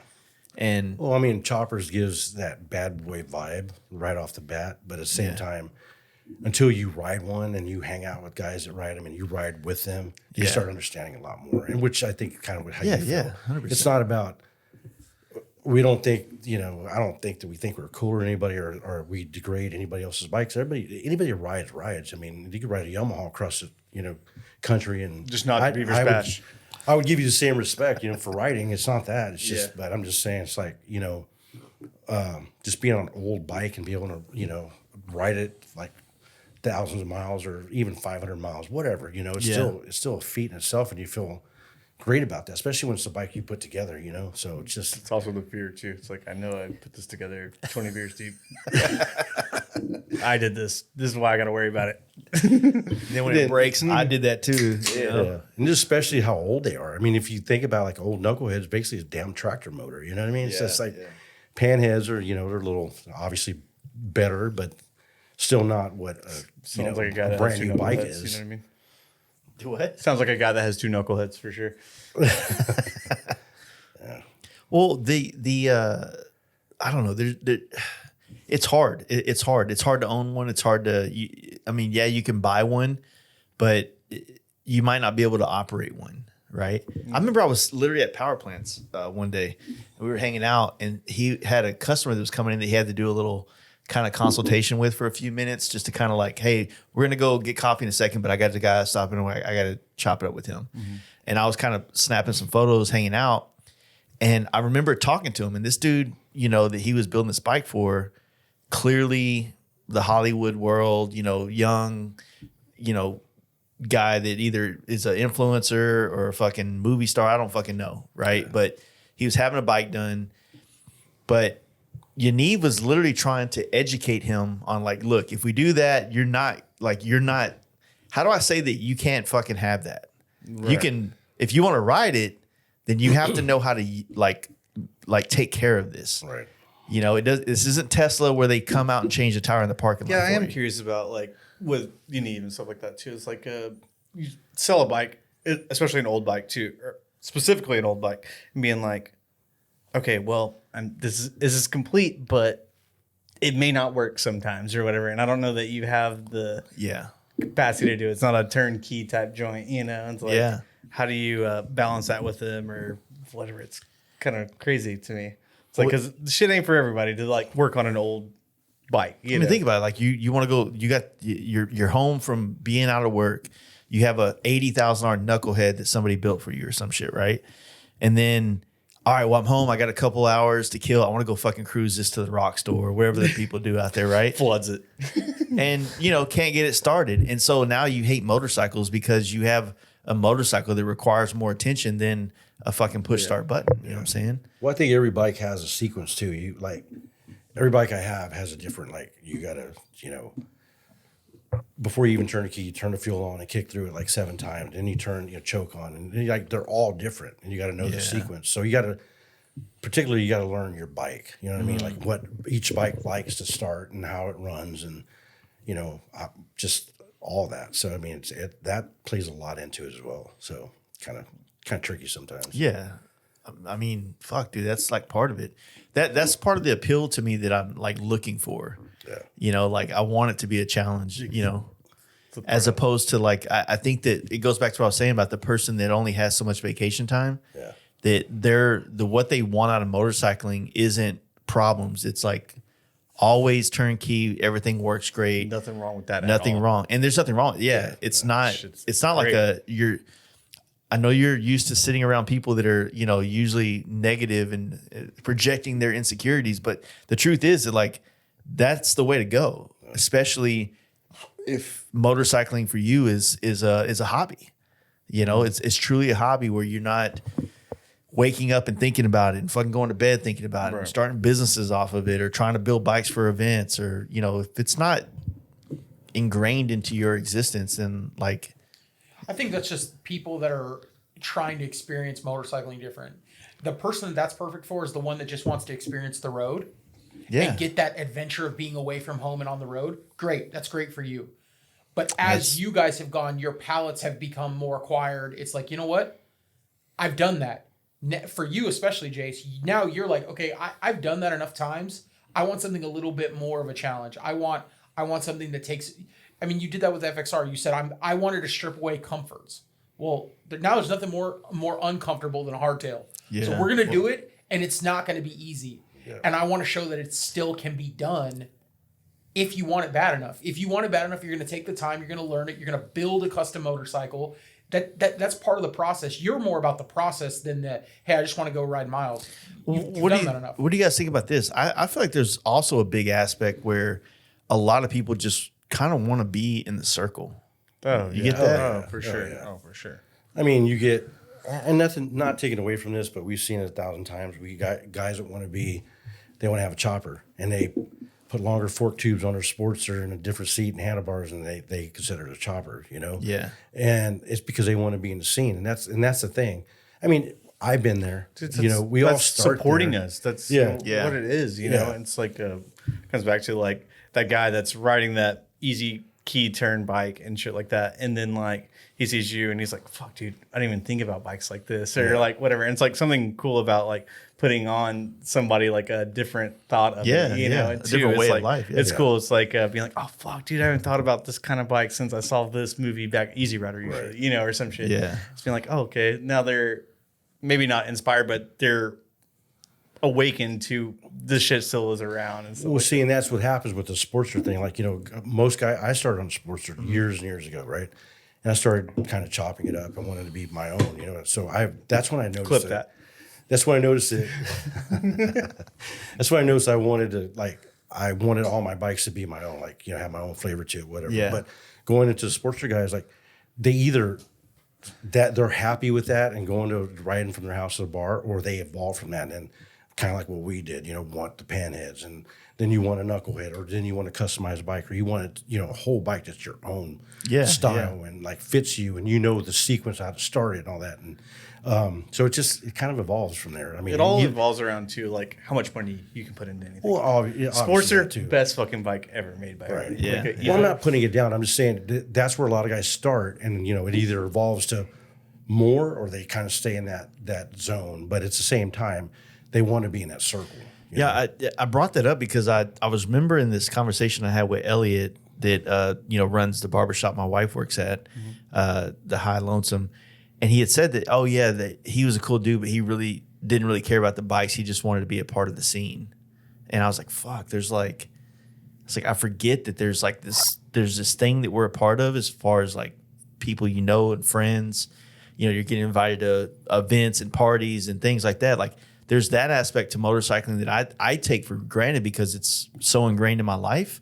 Yeah. That I don't think that like there's somebody, I don't have the perspective of somebody coming on into motorcycles really wanting to be a part of a group of friends. You know what I mean? Because I've felt like my whole world has been like shaped around this for so long that I don't have that perspective of the new guy coming in, attracted to the way like they see you guys carry yourself on social media, or when they see you in person at Denton Bike Night, or, you know, out and about at Lola Run, or, you know, whatever the case may be. Yeah. That they, oh, fuck, I want to be a part of that. And then, you know, like, how do you be a part of that shit? You know, like, tag your friend that just got a bike to be a part of the group. we're recruiting. We need numbers. But I mean, that's just kind of a thing. It's like, you know, I've always, you know, I understand that like it's not my very, very awesome, cool personality all the time that gets me in circles. You know, true. Definitely not. Fucking true, dude. But I've been very fortunate to hang out with a lot of really rad people and always be inspired. And, you know, you guys being one of those groups of people. Not so much this dude, you know. This is just my... Fucking, sure. Sure. For one, everybody, this is the motherfucker that got me on espresso martinis. By the way, Espresso. whatever. Pinkies up. Pinkies I up. almost brought some with. I had like a thing of like So I 3 gotta ask you martini a question: Who parties harder, chopper guys or FXR guys? Well, I don't know if I'd say FXR guys, but here's the honest to God truth. And I'm just being silly. I'm not trying to it's start a shit. fun joke. Or it's a fun conversation to have. But the truth is that like both scenes party just as hard, if not, depending on the type of moon we have, one's harder than the other, right? The thing is that, and that's what Devin and I have been talking about. It's like our scenes cross over in so many ways. Oh, for sure. That if the bikes are in the parking lot and you're in the bar and you're not paying attention to that dude's shirt says thrash and that dude's shirt says power plant, like, are we allowed to be friends? Yeah. Kind of thing. Dude, it's like the end of your bike night is a good example, right? Because like your buddies rode their bikes up, you included Devin, you know what I mean, or whatever, and we had a fucking blast, all this shit, and like I don't know, it was super sick. Like it wasn't no gap between anything. Like it was cool. But that's the point. It's like everybody parties the same. And I said this on my buddy Shifter Crew. I went to San Diego to be on his podcast, and I brought this up, and not in a way to talk shit about performance motorcycles world, but to ask the question: if you take Born Free and all the events that all the performance motorcycles are showcasing their bikes away, they have no show. They have nowhere to go. Yeah. There's no performance motorcycle show at the level of Born Free or Mama Tried or any of these other places in America that bring these bikes in. Born Free exists, and they open up the door with San Diego Customs to bring in the FXR, Dyna, and Bagger show, right? And I was telling him, I don't think that the culture's old enough. The performance motorcycle side of it is old enough to own that part. Well, the thing is that because it's young, that nobody will allow anybody else to own that part. Because everybody feels like, oh, well, you haven't been here forever. Like, what makes you the authority on where the show is? Like, we want to have our own show. Yeah. So you have everybody that competes against each other and never supports each other. Therefore, it's kind of like you need a thing like a Born Free to exist to let these bikes come to that. That way, it's kind of out of it. It's this whole rebellious state. Like in older motorcycle, flavors, you've kind of got like an unspoken hierarchy that's kind of established itself over the years. Yeah. And because everybody's got this like rebellious stage, it's like, oh, no, we're not, no, I'll just do it myself. I'll do my own thing. Like you said, and there's just not. If you build a badass bike, whether it's a bagger or a fucking knucklehead, if you build it to be seen, then you want it to be seen. You want to take it to places that can showcase it and show the world what you created, right? Born Free has been a great place for that, especially for FXRs and Dynas, and now they're kind of more opening up with the baggers and the Softails and things like that. The Performance Hangover show in Daytona is kind of like probably the key for show. anything other than West Coast bikes. But I feel like you run into the same problem there. Yes, you get some people that will go to Born Free that will go out of their way, but it's all the people that you fuck with that you've traveled with. Yeah. Outside of you guys, nobody east of the Rockies is going to Born Free, and then you have Daytona, which is everybody on the East Coast that nobody from the West Coast goes to. It's a fucking haul for what? I mean, the thing is that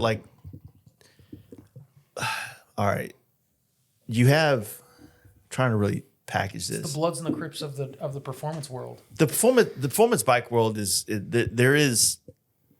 I mean, it's a fucking awesome bike. It solves a lot of problems and it does and it performs, but it's still a young like demographic or scene. I feel like that's better than even some of the shit that we do because the old shit's already been done a million times. Yeah. It's like we're recreating this thing maybe with a different paint job or this one specific piece or something. Yeah. It's like we can't. I don't know if there's anything that we could do that's original anywhere. Right. Like super hard. It's like I don't know. That's an interesting take because to expand on that, you've almost got like established rules. Like, Yeah, I mean, you have the period in which you know what I mean? a style was like you were talking about. Your digger is more of a '70s vibe chopper. Yeah, you could always tell the style, the style of bike to the era. You know Yeah. what I mean, Right. And But yeah, I'm sure there's a bike in an Easy Rider somewhere with a coffin tank and a Harmon Springer on Right. it. You know what I Yeah, mean? Like 1,000 with times. Yeah. Invaders. You know, it's I agree. Yeah, it's like But it's and it's sometimes some part of it's like a nod to it, like a sampling a track on a rap Right. song or some shit, like being like, oh, this is a nod to that or whatever. But it's with the new bikes too.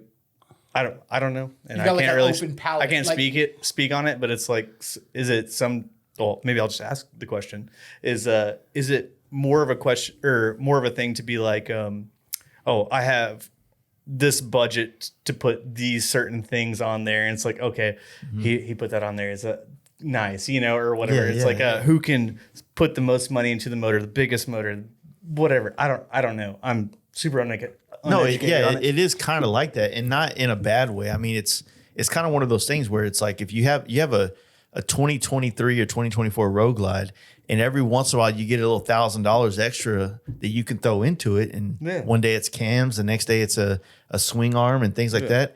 And the thing is that like when I try to bring up these questions and have these conversations, I'm not trying to demoralize the guy that's stoked about that, because I fucking understand. You know what I mean? Like I understand like saving your money, busting your ass, wanting that thing, finally getting it and experiencing Yeah, it. I'll you know? hold off on having my shit running to buy that one certain thing, or whatever, like whatever it is. Like if I have to have a 8-fin cam cover instead of a 4-fin or whatever, like I want that, or a smooth or whatever. So what's crazy about Remy's behind you, right? Mm-hmm. And that bike's crazy, right? It's it's kind of a mix of both worlds type shit. And It's I mean, it's another one. Like seeing Rennie ride that and the way he looks. I mean, he's got a fucking Simpson on. Yeah. He looks like he's out of place in a sense. Not saying that shitty, but in a unique way. but he's on that bike and it looks sick. And I know he's uncomfortable because he told me, but he's like, "Fuck, you look badass going down the road, though, Yeah, dude." yeah. And I mean, It's it like is what nothing that either side would do, which is kind of cool. But that's what I'm saying. Is like, yes, there honestly in modern bikes, nothing's new either. Like it's all like, Talking about modern bikes are like from 90s and 2000s. Yeah. well, I mean, like now, like everything that people are doing now, it's not new. It's just, Yeah. it's like the same things people do, but they're applying move it the puzzle to pieces newer around. body styles. But I think with, whether it's a brand new bike or a vintage bike or whatever it is, a lot of this is like you being new to motorcycles, like really get into it, and all this shit's embedded in your brain, like going through, like probably, for me and Justin, going through Easy Rider magazine, we were kids, and looking at all these bikes, like you don't even think about it, like he said, there was probably a bike, a long bike with a Harmon front end. There was a digger with a coffin tank and whatever, and I didn't particularly see a bike that looked like that. It's just what it was embedded in my head, what I wanted to do. But again, it's probably something that I've seen without even thinking about it. I thought it was cool. And then you kind of just recreate that, like when you're trying to build something or put something together, or whatever it is. And I think it's the same way with newer bikes. You know what I mean? It's like these guys go to, like, again, when you go to even a vintage motorcycle show, you see all these bikes. It's like an art show for us, because it's like an artist going and seeing paintings, like, oh, this fucking painting's badass, whatever it is, Seeing a motorcycle is like art pieces to us, because that's what we love, right? And we're looking at it and we're taking all that's a cool detail. I like that. I like that. I like that. And then it embeds in your brain, and then you recreate that without even thinking about it, at some The certain time. details is what I'm attracted to. Me too. Obviously, we're looking at them every day. So Yeah, hardware for me, right? It's like Yeah. matching hardware. Like with that red bike, I like turn down every hex bolt to have a dome. That's the shit that like makes me happy now. Yeah. It's like, okay, you built a bike, but like let's look at the small. it's the details of like, so like a Scott's bike that at the Beaver Bash. I mean, for one, I love titties, and he had the little fucking collet covers for the pushrod tubes. Yeah. And is like that, set of tits on one. I was like, to me, like that's fucking cool chopper shit. Yeah. Those are details of like, maybe it's not like okay, well, I'm matching my goal to this or that, but it's like, it's like, where did that come from? Is that modern? Is it old? Is it something somebody did in the 70s and 80s and you got a hold of it? Like, whatever the case is, it like, to me, it projects the personality of who I Those feel are the like things I that am. can make it yours. You know? I think that's probably a good point.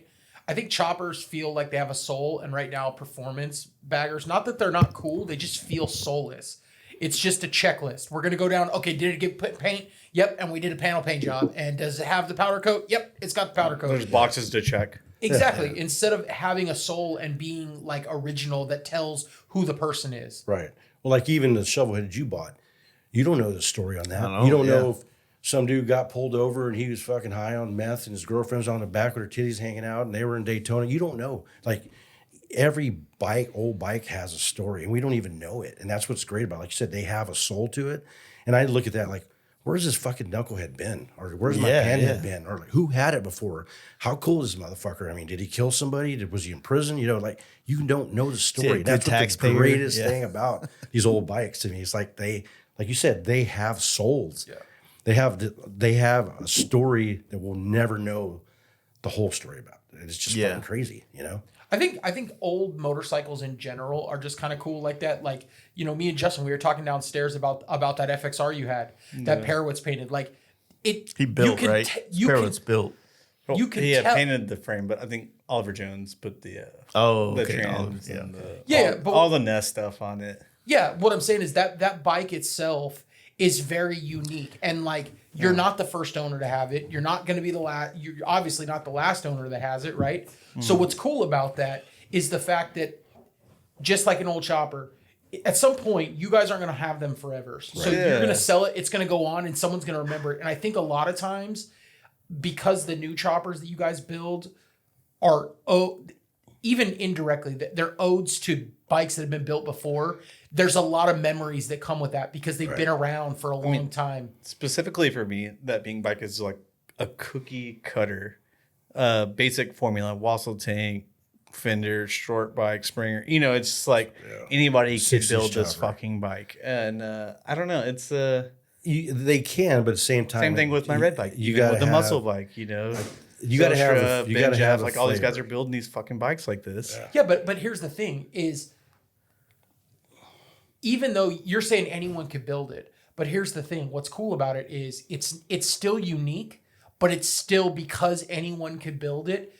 There's people that are going to be drawn to it because their dad or their uncle or somebody cool in their life had one that was similar, and it resonates with them because I think that's the reason why old bikes in general, I think that's why old things in general people are drawn to, because when they were little and they wanted it, somebody they knew that they thought was the coolest thing on planet Earth had one.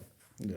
Well, the other thing about that, like my attraction to old things, is that nobody else can just buy one. Yeah. You know, the stairs. Hold on, catch my breath. You fat bastard, you are out of shape. Never said I was in shape. Well, that's always been the thing about custom. Like, you know, me being the guy that's always wanted to make my things unique and custom in some form or fashion, it's always about having something that is uniquely different than everybody else's. Yeah. And so when you start looking at old shit, whether you're in like mid-century modern shit or maybe older era, atomic era shit or whatever the case may be, you're buying something that maybe has survived the times and it's still I mean, that fridge I have down there is from the 50s. Yeah. It freezes beer and pops them. Yeah. You know, so it doesn't work that great. But then you think about Survivor fridge. How hard did the family have to work to buy that fridge in the 50s? Yeah. You know what I mean? Like that. But so that was a luxury. I don't know. Will you tell us? Huh? Will you tell us? No, you tell us. I'm just saying. You were alive in the 50s? I'm just saying, it's got an old soul. Like it's got a story to it, right? Yeah. I mean, either some family bought it or some single mom worked her ass off to pay for it for her and her kids. You know, you don't know, and that's kind of the same concept with the bikes. You know, like there's everything. Every old thing has a story or history to it, and it's just I think that to me that's what appeals. Yeah, appeals to me towards old bikes. So it's just like totally. It's resonating for me. It plays in all of it, right? So it's like the fridge to me when I first walked into a homie shop in NorCal and he had an old fridge, I noticed it. I'm like, I'm not into old fridges. I have no idea, but man, that's cool. Like, and then you start figuring out like, how do you know, I'm in here, looking at all these bad bikes that he's got and stuff, but I'm like, I'm fascinated with this fridge that he's got over here. Yeah. Why? And then I realized, okay, well, there's lots of old fridges that are still around, but then again, there's not. Right. And so there's like an area where, like you can find this old stuff. And when people walk into the shop now, they still like, oh man, this fridge is badass. What's it from? Blah, blah, blah. But if that was a brand new fucking Samsung with like Facebook notifications on the door and an ice maker, that's fucking dope. Like that thing works great, but nobody's going to walk in and go, oh man, like I really want one of those. Yeah. Yeah, you might get it's a badass fridge, but that's going to be about the extent of it, and you're not going to think about it again. Yeah, right. It's like, oh shit, man, that must be convenient. I saw a meme the other day that was kind of funny because me and my wife got on the Ring camera thing last year, and it was like, I'm charging my doorbell with my couch. And if I was to have to explain this to somebody 30 years ago, they would probably think I was fucking crazy. You see that meme? So it's like, a Ring camera, like you have to charge them every once in a while. Like, yeah. And so you just take it off and you charge it, right? So, but a lot of modern couches have like USB ports in them. I had that on my old couch. So it's like I'm charging my my doorbell with the couch. Yeah. Crazy. But everything that, not saying that everything in my life I want to be like some vintage fucking like survivor thing that I found and kept alive, but there's something to that I think that everybody can like enjoy in some form or fashion. There's something to an era where they built things differently. Like it's hard to say that Harleys were built better in the 70s than whatever, but at the same time, like there's so many other things in life that were built a little more simplistic with a little bit better quality. Right. I also think with motorcycles too, because your entire life you're told by people that don't ride, everyone that doesn't ride in your life that's not in this culture they always look at motorcycles like, ooh, those are dangerous. So when you have a motorcycle that's been a survivor, that's been around for that many years, 50, 60, 70 years, holy shit, that motherfucker made it. You know what I mean? Like, because it's so common to have accidents and have them just get destroyed over the years, or they break and they end up in a shed and they just rot away and nobody works on them and nothing happens to them. We'll say like most of the problems with stuff like that too is like something small. You know, I mean, like it's something that like maybe they got this bike and like some wiring came loose, fucking it's gone, it's in a shed or whatever. It goes back to what we were talking about, like the guy that's not really handy enough to own one of these things. Yeah. And that's the barn find you want, right? Like, the want, It was funny because we were on the ride to the Beaver Bash. We stopped at that where we had lunch at that town. Yeah. I got to see you firsthand, like how you do with old people. And you just started fucking, hey old man, you know anybody that's got some old Harleys in their garage? It's like, oh dude, goddamn, dude, you didn't even fucking like I gotta ask, butter him up at all. You just went straight for the fucking. We go to California. We stopped in El Paso, and he did the same thing. We saw, a guy looked like old biker, right? He had the you never know, a Harley buckle on, and he had the ponytail. That's how I found the knucklehead in Vernon. Yeah, he was asking him like I don't remember what he said, but anyway, he does that all the time. It's funny, but that's a lot of times, it might work one out of 10 times. You never know, but you don't know until you ask. Like, oh yeah, I got a panhead just like that. Get back, it's an iron head. It's yeah. I mean, but I can't blame them for not knowing. But hell, it's worth a try. Yeah, especially around here. It's like there's a lot of skirt. Or in Denton rather, there's a lot of skirts around. So it's like seeing somebody like pull up in a bike, like, oh yeah, I think my buddy has it, and I'm about to go over there for bingo, or whatever it is. Bingo. I swear, bingo. Follow lead to bingo, and or whatever, and that's how I got this last 50. Not the pink one, but the one that's on my lift right now. It's like, okay, well, I just met this guy at the gas station, just kind of shot my shot, and Dan told me about this. He goes, because we had a conversation when he was on the podcast before Born Free. And I'd always I tell people like when I travel, I usually hit the Loves and the truck stops. They just have more amenities. For sure. And he was like, nah, man, you need to go in the town and hit the old fucking like Shells and those, because that's where the old people hang out, and they come to those gas stations to bitch about the new gas stations. Yeah, all the local that's been going there for 30 years. And he's the one that's going to go, oh man, I have one just like this at the house. And that's where he's like, you'll find the deals. I'm like, yeah. I don't know if it's worth rolling the dice to get a better deal to go to the gas station and don't have a pisser or a shitter. You may never know if you don't do it. But I do agree that that's like, it's a different way of thinking that I never thought about going, you know. See, I'm from South Texas. When I go back to my mom's, visit my mom's, I go like Waco 77, like all the back roads. I see all these old barns and old houses, and I always like, first thing is like, man, I bet there's got to be an old motorcycle in one of these fucking barns just rotting, or even a fucking shovel head. But even likely not, too. But it's like maybe they know somebody that does. But I mean, that's the way our minds think. You know what I mean? Like we're always asking, we're always thinking about it. You know what I mean? It's just like, I mean, it's never worked out for me, but I mean, for some of my friends, it's like obviously him and our other buddy Jeremiah.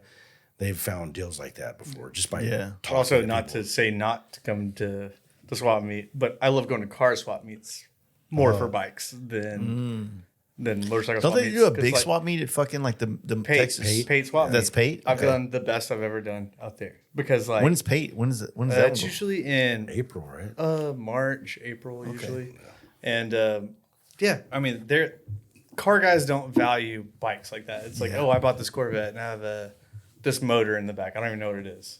And it's like, okay, what do you want for this? Like $300 for the bottom end in a 5-gallon bucket and like the heads in a box or something like that. Okay, I'll be right back. So when you find like a legit basket case style thing, or if you're buying like some cases for a knucklehead or a panhead, I mean, those are realistically like that's a good start to something. Like you can build from there. Whether for sure. I mean, obviously it depends on the price and what you want to do. It's like, I don't know. It's every panhead I've had to like rebuild. So it's okay to start without it, but it's great to start with as much parts as you can get. Yeah, right? yeah. It's a lot of things I look for. Obviously, belly numbers, stampings on the VIN pad, and all that Case shit. repairs. So yeah. but I don't turn down a good deal ever. So So as far as like, just my ignorance right now, transmissions, like, are they pretty much the same from like knuckleheads up, or there's a couple like major differences? different shaft links, bearing supports. But it's like the there's same different- design, just like some improvements similar. to it. It's like improvements to it. So Okay. Harley through the years, like from 36 to 47, they kind of made similar little differences between, and then 50 through 58, I guess, or 59 probably. And then they put in the electric start. So that put the ears on it. So mid shaft transmission. And then after that, long shaft. They just figured out better designs for it. Each ones are improved. And it's like, it could be argued that the Cowboy transmission is way better than a ratchet top or whatever. But you can kind of like take they're a interchangeable. ratchet top and throw it on an old knucklehead, right?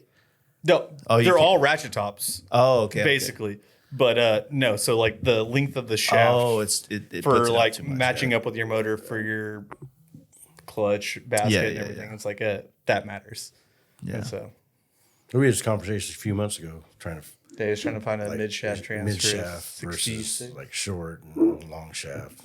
But isn't it fun like to learn this shit? Because it's like another thing that I've been trying to iterate to people is that there's all this shit I don't know. Knowledge like that though. Yes, like there's this thing, like there's all these things that like cross over, but they don't and they do, and you want to know what works and what doesn't. Yeah. And it opens your mind to all these different things. I've been trying to tell everybody, like, if you have a modern bike, you have a Road Glide, a ST, Lowrider, something like that, dude, keep it. Go buy a fucking, like, a project. Go buy something old and have, like, that balance or that counter to something new and modern to something a little bit more primitive. Even if it's a 90s Dyna, like an old Evo Dyna, like, just get used to a carburetor. Get used to that shit. Yeah. It's fun to me, man. Like, I don't know. That's what drove me into all this, though. Just loving that type of stuff. Like, I'm just a thirst to know how something works and like why it doesn't work specifically. I feel like it's why I always like enjoy a challenge on the side of the road. Yeah, like, why isn't it working? Like, can I figure it out before I fix 10 things that didn't need to be fixed? Type shit. I'm definitely that mechanic that like with the G or with the van, I'm like and you see it in the forums, like, don't just throw money at it. I'm like, that's the funnest part. Yeah. I fucking love throwing money. Not that I have any, but like, if I can buy 4 sensors and just replace them all, and one of them end up being the one that worked, I'm like, fuck yeah. It's even worse when you place those 4 sensors and you fucking And it didn't still, fix it. and it still doesn't fix anything. it. Yep. There's that too. It was funny, like on Beaver's Bash, like everybody like had opinions about what was going on with my shit. Yeah. Right. I'm like, hold on, guys, back up. I think it's something more simple than that, or something. It's every time. It's What ended up being Brendan's issue? We had to stop at that. You had to work on his bike. Yeah, it was the carb. Like I just kind of adjusted the carb, the air intake, and it started. He was, I don't know what. It just with died. mine. But then I fuck with mine. I can't get mine started, so I don't know. But mine, like you said, I built that bike for Lolo and ran all those miles and get to Beaver Bash and ran fine all the way up there. Ran fine during the day, and then the next morning wouldn't start at all. So, Oh, yeah. But I have that Mallory on it, and I think the module scarred burned up. up. Huh? it looked scarred up, like it was like wearing into the ignition Yeah. module. So Yeah. I think I'm going to go back to just like a points like he talked about, because I have a couple on the shelf. Makuni, fucking cool. Well, it's got a Super E on Points. it. Yeah. I know how to adjust Makunis quite well. I've been trying to like run S&S carbs, and every time I have one, I feel like I foul out my plugs thinking I need to adjust things, and I start adjusting it, and then I just end up screwing myself. Yeah. So it's like a Makuni, like essentially what I'm getting at is that a Makuni is idiot proof. And I don't know. I feel like once you set a Makuni, they like I've ridden Makunis through mountains Flat and slides you're talking about? yeah, like through all these different spots, and like I never have to really worry about it running really bad. Like it really does. It's essentially an idiot-proof carburetor. In my That's how opinion. CVs are, right? That's why Harley made them, so you can just go Yeah. different places. It'll adjust. I ran Super E forever, and I know those like the back of my hand. Linker, I know pretty good too now, but I had a Makuni on my FXDP, but it always just ran really good. So I love never they fucked sound. with it. I love the way they sound. Like a Yeah. Makuni, like that slide. It's like you hear it. It's like it rattles a little bit whenever you're fucking running. It's like That's part of there's something riding, to it. It's user experience, baby. Yeah. And the Super E, like I said, they look badass. Like they have a look. And I didn't realize this either. Like we were talking, I was asking the question between like a Cowpie transmission and a ratchet top. And it's like, well, the Cowpie is, technically better, but the look of a ratchet top. And I started looking, I was like, yeah, it's way smoother. There's not as much fucking, things going on. Like, you know? technically, it's like a more engineered transmission. Should technically work better, but to the chopper world specifically, or 4-speed people, is like that's the one to have, right? Yeah. And Looks it's like, and what's cool are two different things. even you can add a 5th gear on the side, or you can get a 6-4 or whatever too. But still ratchet top. Like I don't know. You just there is a look to top it. high of a 68, and I mean, I'm happy with it. It didn't bother me. But all my other bikes have ratchet tops. Yeah. So, Clip that. Clip that. Well, I feel like like going into like I haven't figured out the oil tank area for mine yet, and I feel like if you depending on what type of oil tank and what type of like visual Definitely, space you have would determine whether or not it's worth. Because I mean, you have a tight oil tank, an exhaust running across the top, you don't have to worry about people seeing the top of your transmission as much as He's got so many wires running over that Cowpie on his that you don't even see it. yeah, it's all 6. I love it. Cocksucker. So you had talked about you wanted to do a build off. Is that what you were trying to say? Oh, we're trying to build off right now. Oh, Trying to build shit. off, brother? Trying to build off right now, dude. Yeah, I'll build you off right now. You won't. Change these ball joints. I have a ball joint toolkit down there, so I could do A that. fork. Yeah, it's a fork and an actual fucking press. It's pretty gnarly, but Yeah, we should build off and then ride to Diablo. what? El Diablo. El Diablo. Can you ride that far? Bitch. What bike are you building right now? What's your fucking thing? What is it? It's a 1950 Panhard. Panhard. Panhard. Guess you'll know when I leave your ass in the dust, boy. Okay. So I'll keep you going. Well, the build off thing is fun because for sure, like I think it'd be fun to do I think it should be fun. Yeah. if you're down. Like Camaraderie. I'll say, is the podcast? Are we making this official? I'm trying to see how official he wants to make it. But also like build off by what standard? Like a race or No, judge? Or just I think build offs are like I think the premise back in the day, there might have been a show where somebody There's no judged, cash prize at but the end of this the one. point of it was to build a bike and then take it and show up to the event. Like when absolutely. So that, to me, the build off concept and the reason why I set the FXR tour up the way I did was it's about creating the bike amongst competitors, but also friends, and showing up to the event and letting people, whoever wants to decide to judge it, hey, tell me how cool my bike is or his bike, whatever. It's all good. Go ahead. Yeah. But for the point of like building it, you're not dreaming about the accolades of random people. You're dreaming about the fact that like the dude that you've been talking shit to for the last 6 months, friendly wise, you're right next to each other, bar to bar, fucking going And I to the think next spot. it's about holding each other accountable to make sure that you've got a That's deadline more to what get it's it about done. because It's I still want to give him my opinion on his stuff. yeah, and, there's like, some friendly yeah, banter, it's but like, there's you I guys won't are- take his opinion on mine. Whatever. You help each other. You joke about it. You're doing something together so that you guys can go do this event together, and you're holding each other accountable to get it done so that you both can enjoy it. What I do want to see is you finish this bike for Beaver Bash 3 and ride it. Oh, with us. I'll be well beat. I'll probably have blown it that's up. going to be.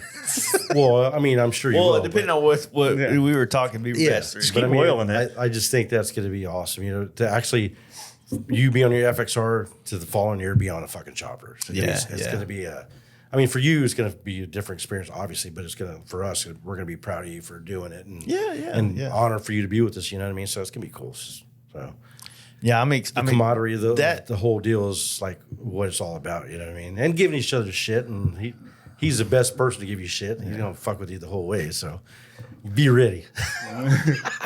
I feel like me and him have a similar like. Here, all right. Here's a question. Sure. I have not got to hang out with Justin yet.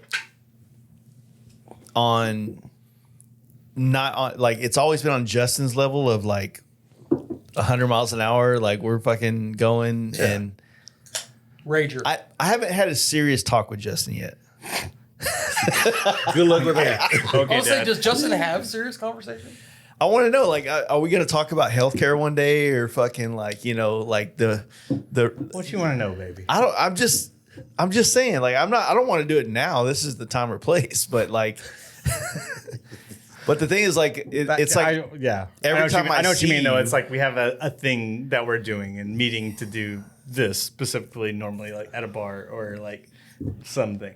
all right. So Justin comes over here for the taco tasting thing we did with Vincent. Yep.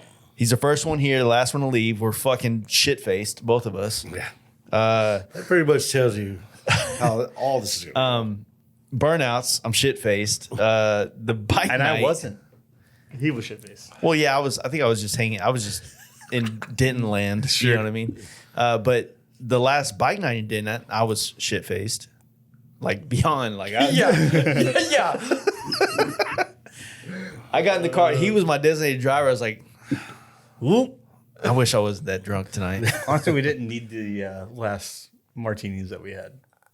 Yeah, I definitely did not. Sure. So I don't remember much from it, but I just remember like walking away from it. Why did we do that? Dude, all I remember is it was kind of cold and it was fucking late and you guys were drunk. And then Justin's like, all right, time to ride home. We're like, Yes, 2 miles what home. the fuck? Yeah, but that 2 miles. 2 blocks. That It was cold. that was still the 2 night. fucking blocks too far. Than Yeah. oh, But- my good Lord. Then I mean, think about it. Where else were we? We got fucked up at the tattoo thing. What? Well, I mean, we didn't tattoo get thing? fucked. I was already fucked up. The when Oliver Peck had the Elm Street thing, Elm Fest. but I was already like that day I went home and had a nap and then woke back up and came. I had to catch. I think I was pretty good all day because I knew I had to Oh, ride ride back home. on 35 on a Saturday night. And it was still scary. Like, Yeah. I mean, just anytime you get on 35 out of Deep Ellum, Yeah, like, period. Yeah. It's like, fuck, dude, my lights aren't even really that bright. Like, Gotta wear like a bright colored shirt. You're I jumping wasn't. on 35 on a death machine like, just with people's- people that drive like it's goddamn NASCAR. Dude. So yeah, I could imagine that. watch out for an Ultima or whatever. Oh yeah, a Nissan Altima or Oh, buddy, it's gonna have a bumper hanging off. And They'll it's gonna, hit four and lanes, It's gonna no have problem. a paper plate on it, guaranteed. dude. What Altima's in the wild? There's like an Instagram page Yeah. for that shit or some shit like that. And then we went pretty hard at Born Free, dude. Like I had fun at Born Free. But that was super fun. But that was an all day thing. I mean, it's expensive, even- it was like even- something I didn't feel like committed to, like less so than you because you had a booth and like whatever. And like to me, I was like, okay, this is finally like after the September I had, I could finally just like let loose, drink let some loose, beer yeah, throughout yeah. the day. And But you guys even turned like our Sunday fun day dinner, like bike night dinner, into a rager. Oh yeah, that was the first time I ever had a martini. Yeah. what is it? When we did the dinner at Vincent's restaurant. Oh yeah. Okay, you guys went hard there too. I need to be better at like, I invited you. I invited everybody to that dinner that I felt like it was convenient to. Yeah. I didn't think That about was easy inviting for you. me. That was easy. Okay. For me. Sorry, that would have I'm been sorry. hard for him. You know what I mean? Get it. Well, I mean, it's not that I I live right off 380, so like that was just the thing is, it's not that how do you word it? It's not that I didn't want to invite everybody. It's just that like I guess when you have a party, you invite people, you have expectations, and everybody that doesn't show up, it's kind of like it fucks with your expectations or whatever. So it's almost like, well, Dude, I'm I not don't gonna lie. My wife like straight up holds me accountable. The other day she asked me, she's like, "Hey, why have we not done another one? We were supposed to do one in December. What happened?" I would I'm say like, that, I don't know. I'm At not that dinner though, as well, we both were like late. Like we stayed as long as we could. yeah. We shouldn't need to do that. Dude, granted, it was for a good cause. It was for the homies restaurant, but my tab was fucking gnarly. And I'm just like, God damn, I can't do this that much. You know what I'm saying? Yeah. But like, you did hit me with this though, and I felt bad because I guess because in my mind, I just like assume like, okay, well, these dudes don't want to come do like performance motorcycle shit. Cause we were down in Austin for the cruisy deal, and we were messaging something. He's I know like, what you "Thanks mean. for the invite." I'm like, "Fuck." I didn't even. He's like, you should be here. I was like, yeah, I didn't know. Yeah. Yeah. I was like, I didn't even. Well, at least you got a text. but that's it. I usually Shit, text y'all double time. dudes. Well, the thing is, like, if like, realistically, it's like, every other weekend we're doing some shit like this For sure. I mean, to be honest with you, dude, like Jason, you and I are friends. Like, Yeah. I don't give a shit if it's baggers, whatever. I mean, if I have an opportunity to hang out with you, I want to hang out with you. I mean, That's kind of just the like thing I did is with that, this like, guy. And that's kind of how I see it too. I guess I think about it like you're asking people to come be a part of something, and you're like, okay, well, how much family, how much life, how much are you asking of these people? You know what I'm saying? I know what you mean, for sure. So I wouldn't say that I just don't ask. It's just more of like, well, if I ask you, it's because I really want you to be a part of it. Like I'm asking you because, man, I fucking like. I would have hated a Okay, half-ass ask. so note to self, Jason, I'll make sure to invite you because the way he said that just I now know, sounded yeah. really Yeah. dickheaded. He's So like, he really he's like, went- I he really wanted Justin to be there. Jason, you can fuck off. I didn't mean it that Doing way. your best. Fuck you for all of everything, and I'm going home. No. Keep that in. Now that you when y'all brought it up that way, it did sound bad. I know. You hurt my feelings. I almost want to cry. I will say, I wish you would. Justin is a much better person about inviting things than you are, Jace. No, I don't know. I just And I say that because, like, I make the joke all the time because, like, I can't lie. Seeing you guys, like, when you guys did the Beaver Bash, watching the content on all your guys' pages, I was like, I don't even have one, and that shit looks badass. And Justin, right away, he's like, "Oh yeah, man, just come up. I got an extra one. Come ride one sometime. It's no big deal." I mean, you're more than welcome to come up. You want to Dude, come up? I just think that shit would be. It is a vibe. You cannot deny the fact that it is just a fucking vibe. Yeah. yeah. I mean, just to like being with all your buddies and like hang. It's not even about the bikes. Yeah. At that point, I mean, that's what it starts out to be. But what we wanted to be is just like all our buddies that we fucking want to be there are there and having a great time. And like, it starts like you get there, it's kind of starts slow, and then everybody starts getting drunk and partying, and it's like it just fucking opens. The first up, couple of beers get cracked. Yeah, it's just a, While it's you're a there, wild Barely time, made it to man. Whitesboro. You sure? Yeah. So That's what I got to stop doing is that shit over there. Dude, well, I would say that my take on like the Beaver Bash when I got there, you know, you get there, like we were kind of the first people there. Yeah. We show up, we're in the spot, we're getting kind of settled in, you know, got good bunks, you know, for those of us in the fucking bunkhouse. Yeah. Which actually wasn't that bad. You would think about 20-something people sleeping in one room. Yeah. You just got to be the drunkest dude in there. Yeah, that's all you That's all you got to do. Yeah, if you're the drunkest dude, you're sleeping the best. Yeah. The least drunk dude in there has the worst time. Sorry, Dylan. But I mean, first off, like Dylan, awesome dude. Like, you know, sober guy, but when he's around, like I fucking love that guy. I love being around him. Oliver's the same way. Oliver's the same way. Like There- no bad vibes that weekend. Dude, and that's what I was like telling, or I was trying to like explain. It's like you had like 25, almost 30 people, give or take. Some people were there the first night, had to leave. I forget the guy's name from Arkansas that was really cool. They came in the first night, but he had Brennan's friend, the tattoo artist. Oh, Judd. that dude was cool as hell. Judd's Like, awesome. Yeah. I like that guy. He puts on a sick show in Fayetteville. Yeah.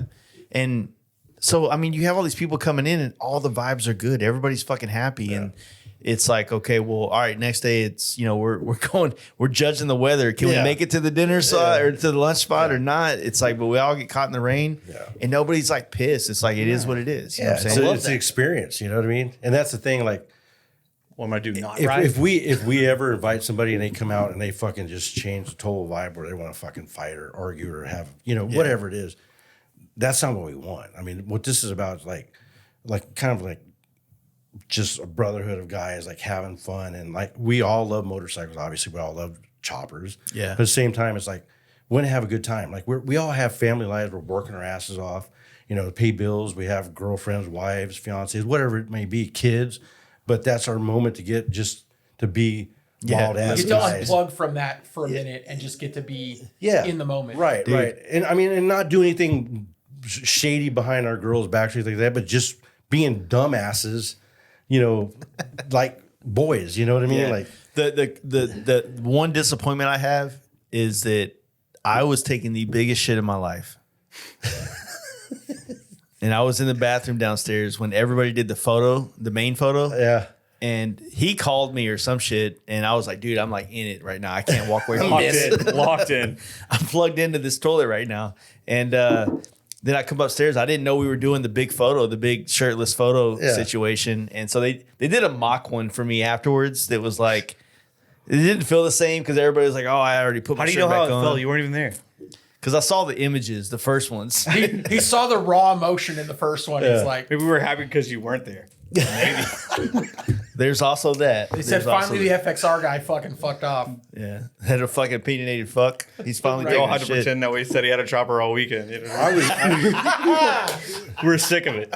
Dude, I was super stoked when we asked you to come out and you were like, fuck yeah, let's do it. Like, I mean, do you feel like you had a good time? Oh, I mean, yeah, dude, I are you glad you enjoyed it. came out? Hell yeah, because I mean the simplicity of it is what I think that I personally think that people, every motorcyclist, no matter what level of like Anybody could have had fun. no matter how deep they are into this motorcycle life, that part, that simplicity of it is what is fun about it. Yeah. Like there were dudes there, on Dynas, there were dudes there on fucking sporty chops, there were dudes on everything. And nobody gave a fuck. If you were in the house, it was like, bro, like, where are you from? Like, what do you do? Like, what? It was like everybody, once you were in the house, you were in the circle. Right. It was like, I kept it out of a little video I did, but it's like, had one part where it was like 12 of us in the hot tub. Yeah. It's like, Dad bod dude, soup du you know what I'm jour. saying? Dad But bod it's- soup. But I mean, marinate nut sauce in there. It's out of control. everybody was on a good vibe, and to me, like that's the simplicity of what the enjoyment is of motorcycles. Yeah. It's not that like you have to have all the cool guy parts or the newest bike or the newest this. and you got to have your own room and you got to do all this. It's like, fuck all that shit. Yeah. You know, like to me, you know, being in a house like that with everybody and, you know, just being there was like fun. Like you know, like you wake up like, fuck, I want to take a shower. I want the bathroom. Yeah. And you're like, You're trying to race the shower. Yeah. I have my own shower, by the way. So. I mean, yeah. Granted, like that's fine. Like, I mean, you guys I showered the whole time. I'm a chopper dude, so Cut that. you know. But I mean, to me, it's like that's what I liked about it. Is that everybody was just they were just living. Nobody was like being pretentious of like, oh well, I'm cooler than you. I need this Like, or I need that. You know what I mean? It's like I didn't give a fuck, man. Like I said, I kind of enjoyed it because I don't. It's not my world. It's like it's a world that I get to go be a part of and learn from. You did say that when you came back, I remember the big thing you said. You liked being a guest in that world instead of feeling like you had to Entertain be people. anybody This thing, important. everybody like embodied each other. Like where it's like nobody was like, I don't know how to explain Embodied? it. Like, not embodied. Cut that. No, not embodied. Well, okay, that word didn't fit. Okay, my bad. What's the word I'm looking No, for? I get it. Everybody There was no vibe together. egos. There was no. Everybody vibe together. Yeah. Everybody vibed, even if they didn't know each other. Everybody wanted to know something. You know what I about took each away other. from it is that nobody was trying to put them like nobody had an agenda. Right. So like, oh, I'm going to this event and I want everybody to know who I am when I leave it. Yeah. You know what I mean? Yep. God, Does that make sense? it definitely does. But do you feel that at a lot of places? Yeah. You do? Okay. Oh, yeah. I Well, mean, that's shows in particular, I'm sure. But Shows and events in particular. I mean, and don't get me wrong, like I'm not saying I'm that's a just part so of me that oblivious. I don't enjoy about myself, but you know, you get a couple fucking hot toddies and a couple goddamn espresso martinis. I'm like, I need to make myself known here. Like this is an opportunity, and that's like the shitty YouTube videos I've been watching about like understanding social media right now. you showed restraint then. Yeah. Well, I mean, there was nothing that I like. What I wanted to gain was the observation. Right. I don't.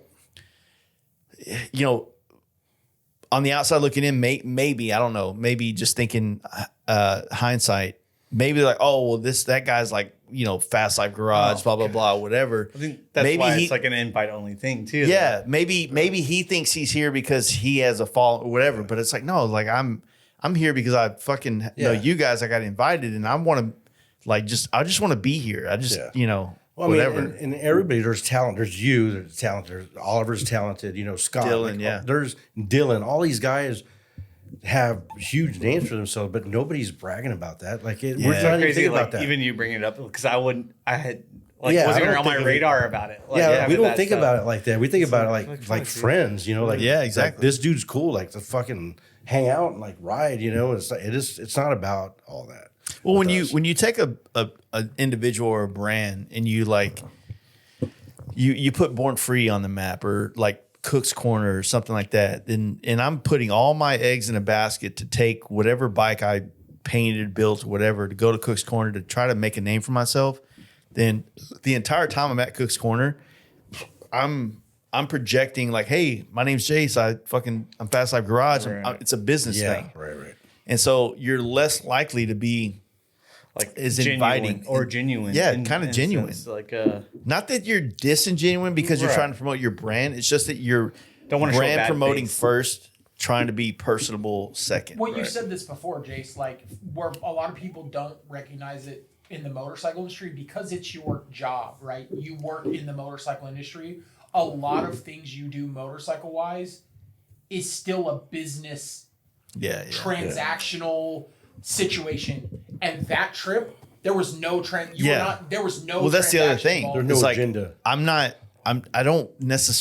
not trying to paint choppers. Yeah. I'm not trying to paint y'all's bikes Right. or whatever. You Like, just got to be an enthusiast. Well, that's there the and a thing. fan They're- rather than anything else. Two of the fucking most talented painters Dude. probably in the world were at that fucking event, and they weren't talking like I'm better than you know, nothing like that. It's just about I was drunk as fuck saying, Scott, I hate your flames, but they fucking really just they fit on chop. Like I can't make it look that. You know what I mean? Like I was like Well, it pouring my just heart busts out to his this guy. balls Yeah. more than anything. But it wasn't like it wasn't so much busting his balls because I think what it was a good The thing. truth. No, it's a good thing because like I met Scott at Chopper Supply back in 16 when I saw you again for the first time in like 10 years. Right. And we kind of hit it off because we were both kind of, I was cool with Kenny and, everybody was cool with Kenny at the time. And, Scott was a painter, we talked here and there and we just kind of kept in contact. He's actually had me paint or do some airbrush for him before. But the thing is that like Scott's style is what I think that people don't understand that it's like it's a vibe. Yeah. It's a look, it's a flavor that is very hard to emulate, even if it looks simplistic. The simplicity of it is the complexity in it. Does that make sense? Yeah. Simple's better. It's kind of It's concept. the professional but he'd been doing this. Like he knows what's going on. I mean, and that's what you pay for when you get that job, right? Yeah. And I mean, he knocks everything he does out of the park, and like in a way that like, yes, I know that if a challenge was put to me to paint a chopper, I could probably emulate something that he's done in a way, but it's not going to be the authentic version of like that he puts out. Yeah. You know what I'm saying? So like, it's kind of like saying, hey, same him I trying to just do your feel like thing. Exactly, also like yeah. he has his own way of doing things. Like Right. You're not going to him for a paint job like this from somebody. Exactly, You're going to a exactly. paint job because you do You want to like give a candy this. paint job, just like they Right. go to you. Like Exactly. y'all are two different worlds. You got your chopper world and you got your FXR and the baggers and all. What you do, y'all are both masters of what y'all are into. You know what I mean? And that's why, like I said, y'all both being there, like y'all are both like again very renowned painters and what y'all do, and it wasn't about that, but y'all, everybody respects each other though. Oh, we You had know what I we mean? had a great talk. I remember parts of it on the patio. But Scott, the next morning, was like, Scott's like, dude, I really respect what you said last night. I don't remember shit. What did I say? What did I say? I blacked out. But no, you gain, I don't know, like you gain respect for those areas once you like dabble in them. You know what I mean? And the paint world's like a complicated place where like, the best way I could put it is, like I can try to do what Scott does, but it's never going to look authentic. And Scott's shit just looks like it's Right. it's the real deal. It doesn't look like an emulation of the 50s or 60s or 70s. It looks like a chemical candy paint job, and it is what it is. Yeah. Whether it's inspired by or whatever, it's Huge on anything though, just being true to yourself and being true to what you do. So I mean, it's really hard. I mean, there's a skill to that. It's not as like I'm trained to like lay out a flame a certain way, and to try to alter that goes against a lot of what's in me to how I learned how to do flames. Yeah, but then my flames don't fit on the old bikes. Yeah. It doesn't. It looks out of place. And I never really realized that until I started to understand the old school bikes more and started looking more into them. Like, yeah, if I took my FXR paint job and threw it on a period correct style, wishbone frame, fucking Wassel tank build, it's not gonna fucking have the same effect that like a paint job like Scott does would to that, into that. Yeah. Well, so it's not that it's one's better it than the depends other. on the time, Right. Like if I'm like going for a 90 or whatever, I don't know what. But the thing with You know what I mean? that's going to be your challenge. Like you're challenging yourself to build a bike. Obviously, Can you a get some chopper. more of my beers when you're down there, sir? You're challenging. 5? Yes. You're challenging yourself to build a chopper, right? But you're also going to challenge yourself to make that bike look like period correct paint job. Yeah, but it's a Jace for paint mine. job. Yeah. So that's and when it comes out, we know it's going to be amazing. We already know the paint job's going to be Probably. awesome. Yeah. I don't know about the bike, but hey, no, I'm kidding. It'll be what it is, man. But like, what kind of Devin was just saying, like what I loved about it is that when your whole life is the motorcycle industry, like anytime you can find a part of it to go just be an enthusiast, it's more rewarding to go be a part of like that world, to just be a guy on a bike. Like I didn't want to go there to be a painter. I'm not trying to talk to people about painting bikes or whatever. Like I just want to go enjoy the time and experience of riding bikes. And kind of, in a way, the chopper world is kind of like where I want to go have fun and ride bikes and experience motorcycling and not go hang out everywhere and be a business guy. Right. You You know what can I be mean? yourself and kind of just hang out with like-minded friends, whatever.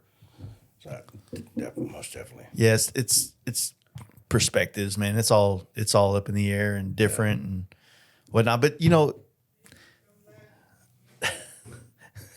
it's all fun though, man. Like it's like whether you guys like one day, it'd be fun is like, we do a big chopper ride across the country and then one day we all go fly somewhere and rent bikes.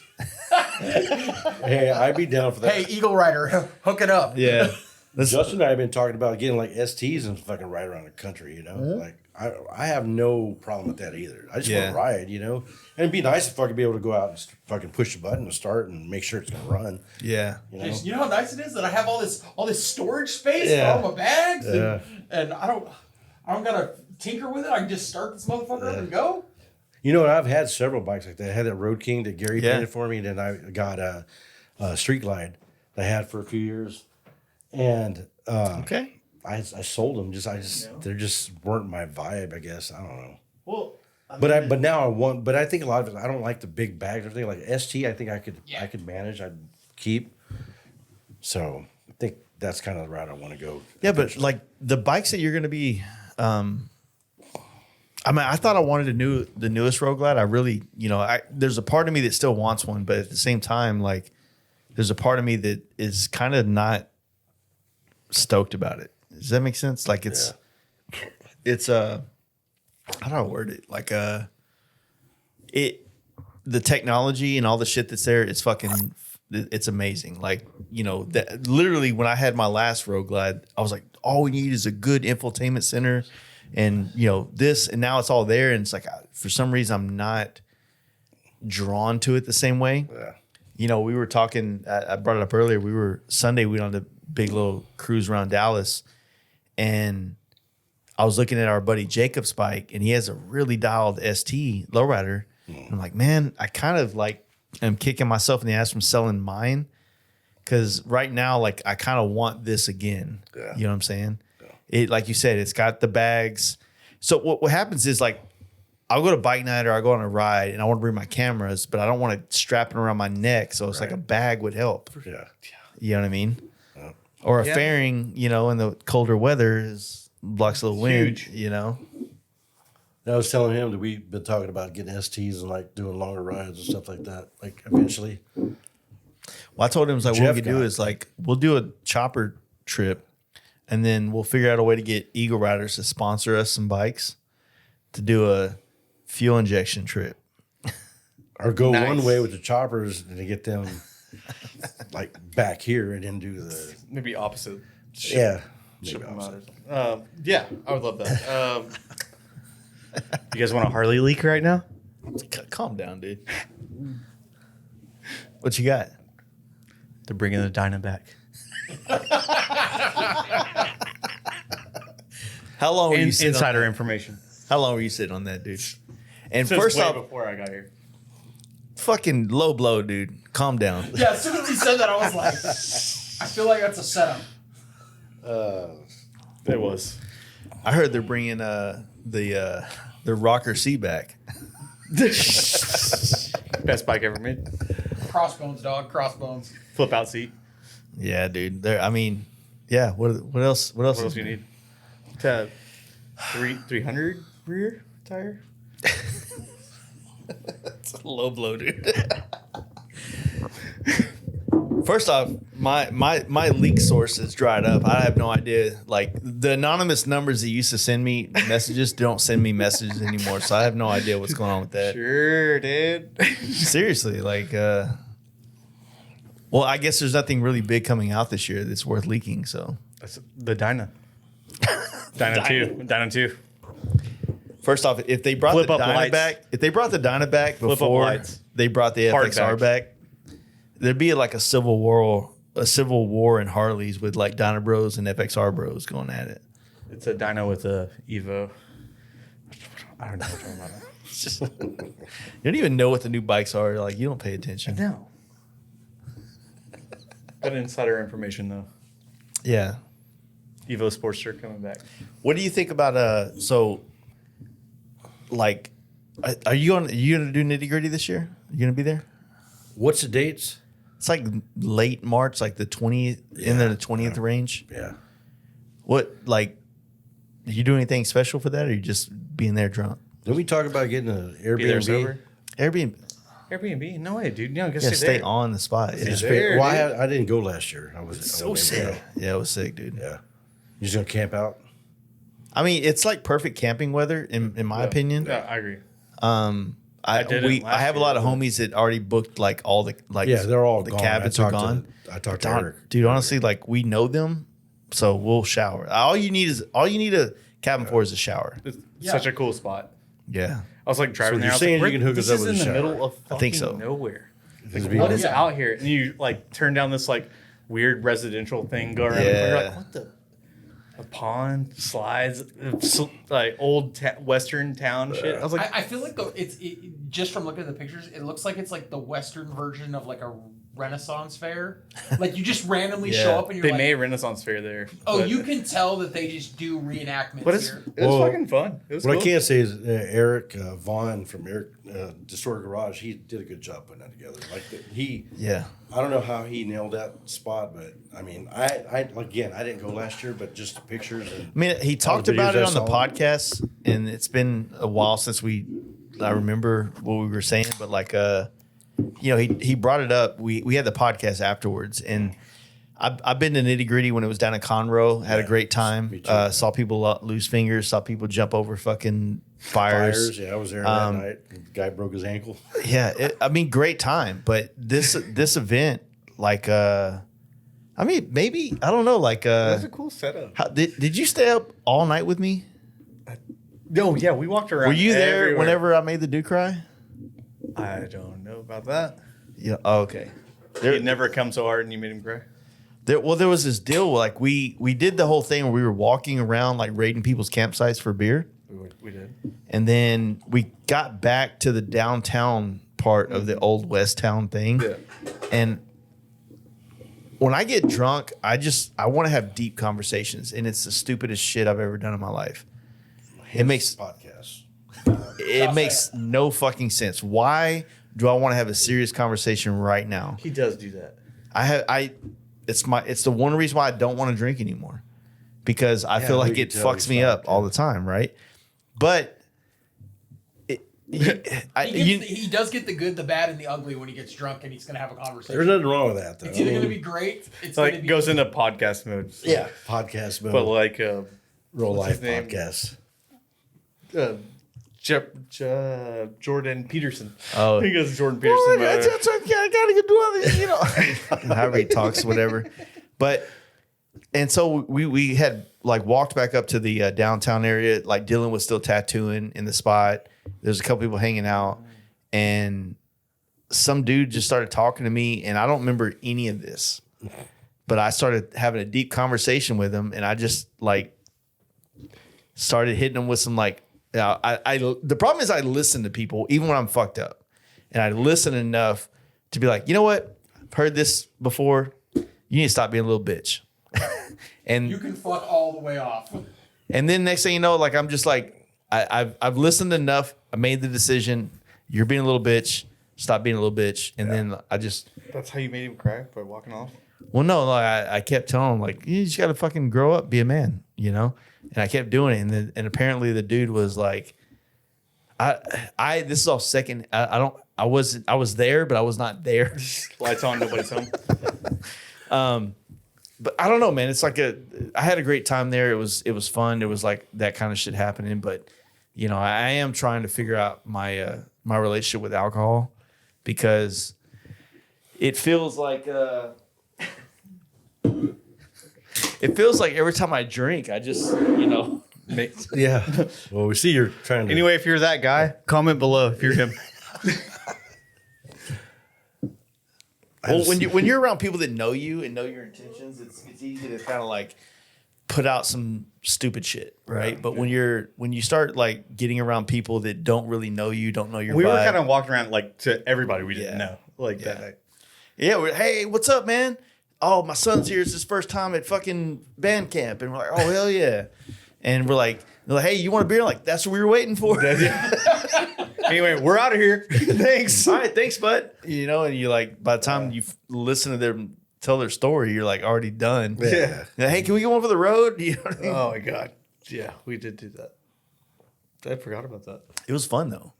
But that, to me, like, that was what's fun about it is like, you just, you know, like, you can have your stationary thing set up where you are. This is the spot, but the spot, the drunker you get, the more you want to go see what's happening at that fire over there. Yeah. You know what I'm saying? It's giddy up shit. Where everybody's loud and shit. See what's Yeah. going on. Yeah.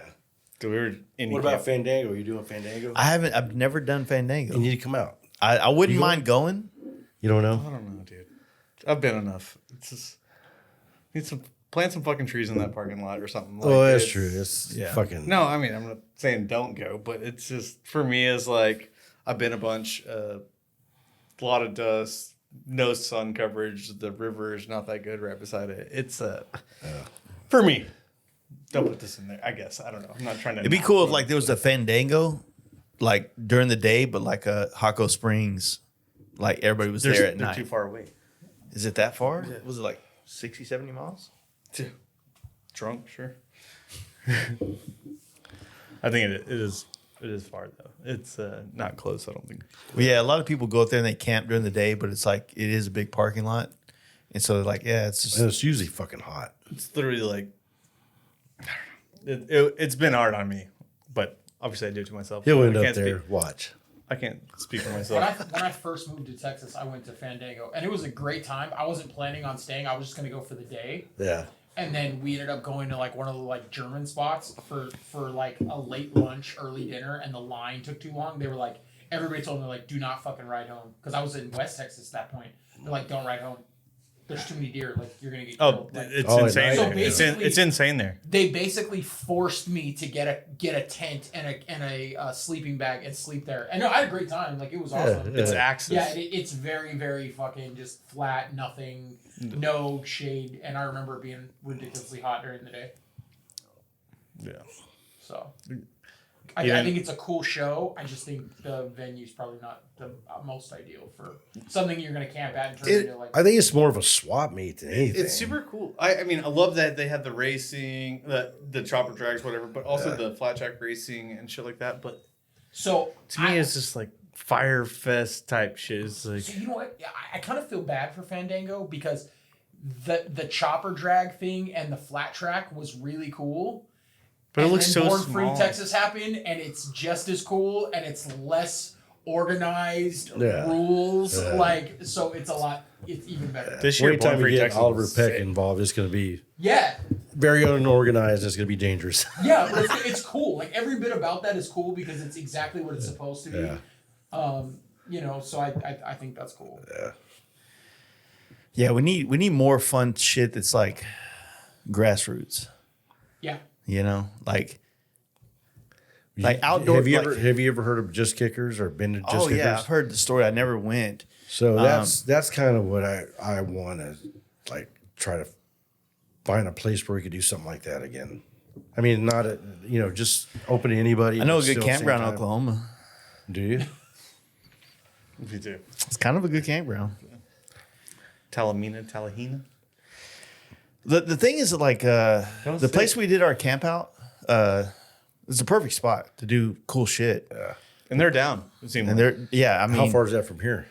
closer than way closer than 2.5, 3 hours, I'd say maybe. 3 hours. I think. It's closer than where we went. So Broken Bow. Yeah.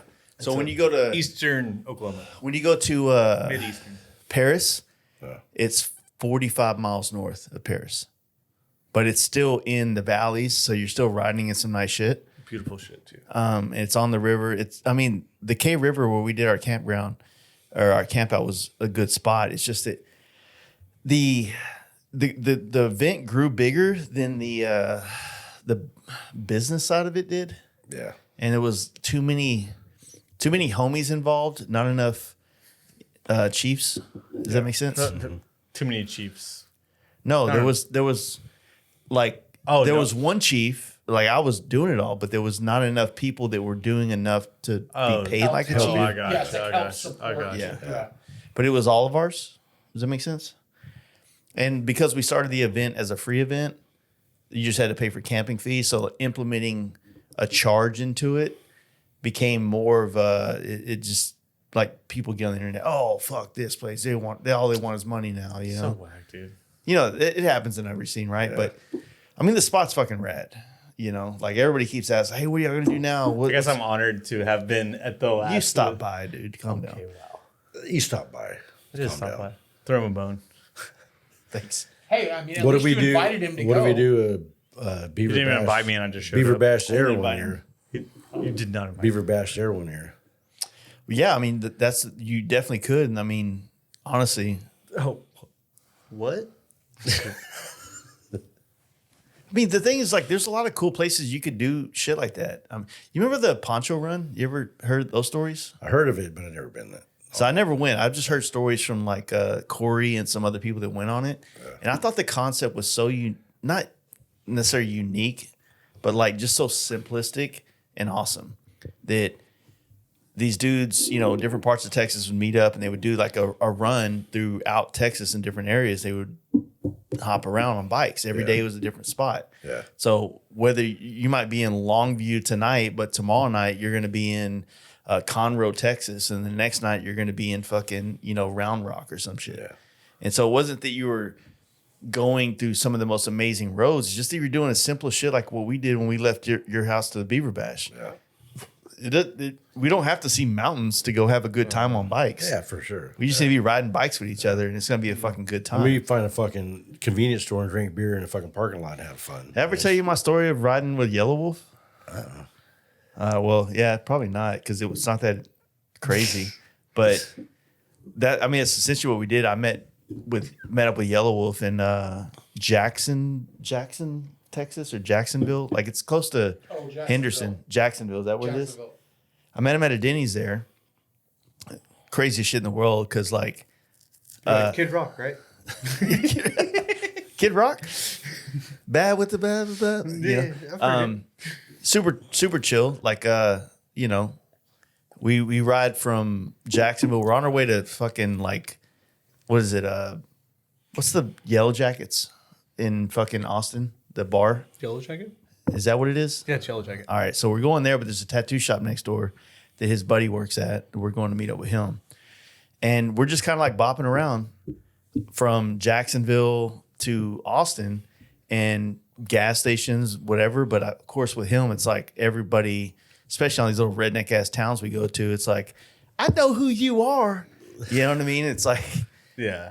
I mean, it was unique and fun, you know, like not like we're boys and we text and talk or whatever. Yeah. Because if I would definitely ask him why his ringtone is his own song. You know, that's weird. But I get it. It's like, okay, I don't have any fucking songs. Crazy bitch, right? Is that what happens when you've officially made it? When you can purchase your own song as a ringtone? Is that what you do? Yeah, but wouldn't it be weird like if my intro to my podcast was my ringtone? It is weird. I thought it was. I mean, it's not. I don't. What are you saying? Call him right now. Ringtone check. Ringtone check. But it's like we were, and I know I've said this before, but like we were all at this little taco gas station joint, and we all decided this is going to be the lunch spot today, and we're all eating, and I'm sitting at a table with him and some other people, and his phone rings, and it's his own song. And I, you know, the shit talker that I am, I look up, want to make eye contact and make this a funny I'm saying it right now. Thing.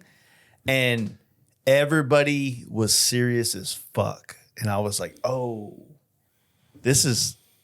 Somebody's had to talk about this at some point.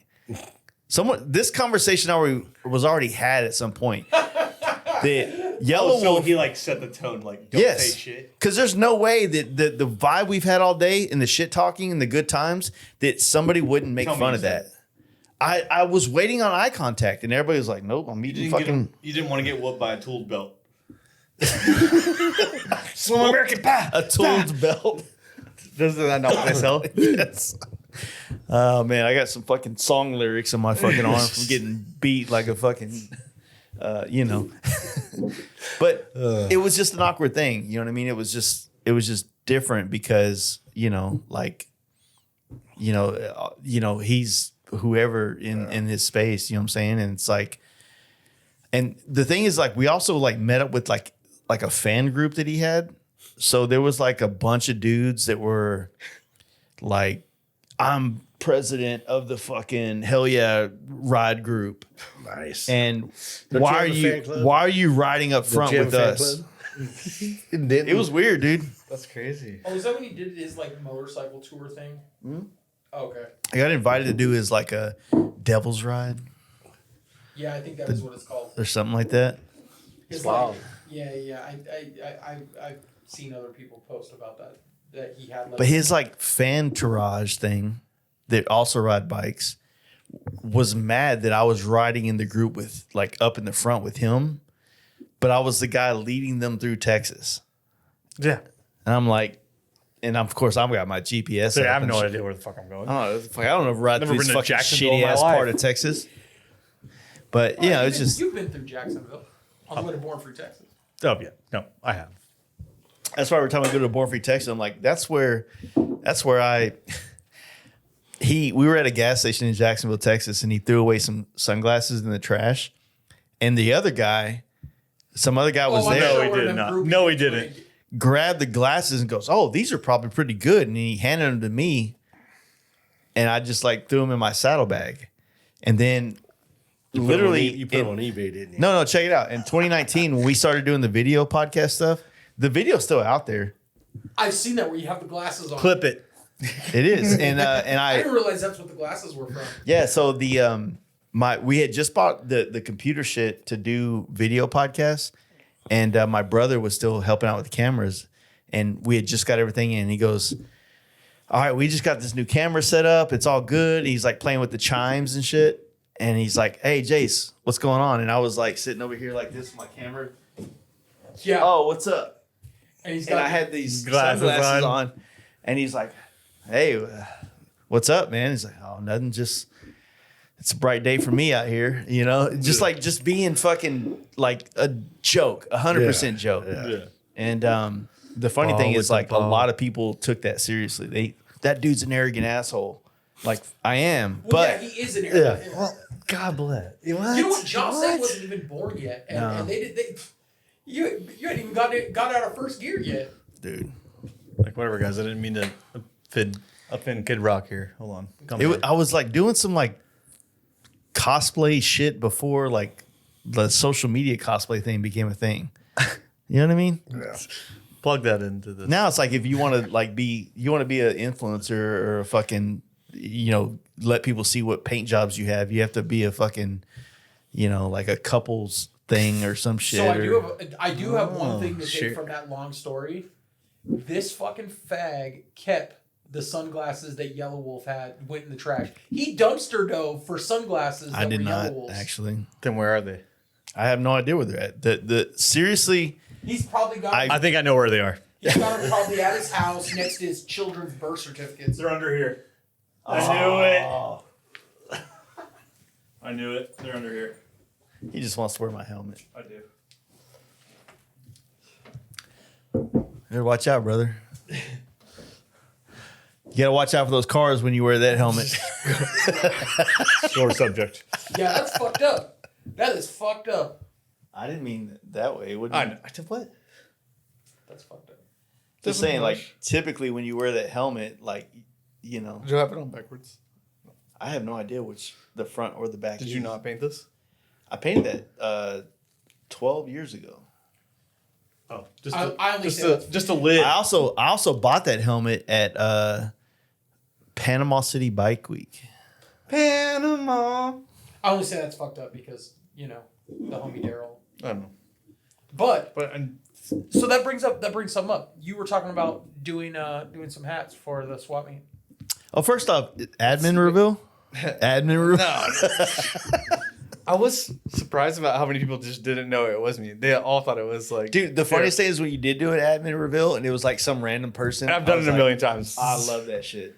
Yeah, I was surprised that like people didn't know. Like I was like, oh, okay. Like, oh fuck, we thought it was Daryl or somebody from Houston or something. I was like, no. Down Bad Choppers is an Instagram page that is kind of like it kind of reposts and chimes in on the broke down, the fucked up. Yeah, the hard part's about getting a bike down the road. You know, Yeah. it's or anything, just down bad, being fucking stuck or being whatever. Really, like, I'd love to curate it to be like a more of like a thing where it's like, well, maybe not like a hot fix, but like I love to see people persevere and shit like that. So. Oh, he's trying to find some altruistic version of like. No, I'm not sharing the hacks. But also, I don't want to. If I don't want to rebuild here, dude. You want to rebuild? If you want to take any of my chopper books home to learn how to build choppers, I have Techno Chop, Arlen Ness, Dave Perowitz, Billy Lane, Jesse James, Indian Larry. I have the like. Fuck, I don't have any of this. I have the 5 horsemen of fucking chopper builders over there. I hope you do not. I mean, it's right there, brother. Chopper Town. And I got Chopper Town DVD. Thanks to my homie up in St. Louis who sent me actually most of these books. Actually, City Morgue. You wild for that? You ever looked at books? You ever look at books? You a book guy? Can you read? I have a degree.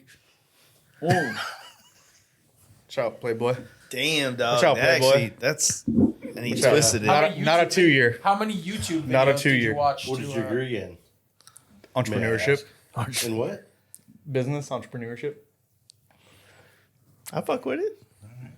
Come on, boys. Hush when you talking to me. Too, fucker. Hush when you talking to me. Not no associate. Is it one of those degrees you get like through high school? If you Yeah. just like put some extra credit in. Dude, all right. Got vocational So, mechanics. Just to put it in perspective, I started college in like 05. I didn't graduate college until like 2017 or some shit. Van fucking Wilder over here. Fucking 20 years for a 4-year degree. Come on. 2005. Did you like have a kid and have to do night school? Not that I know about. No, I just fucked around. I worked all the way through it. Fucked around. Yeah, I like it would take 3 credits here, 2 credits there, just like kind of poke my way through.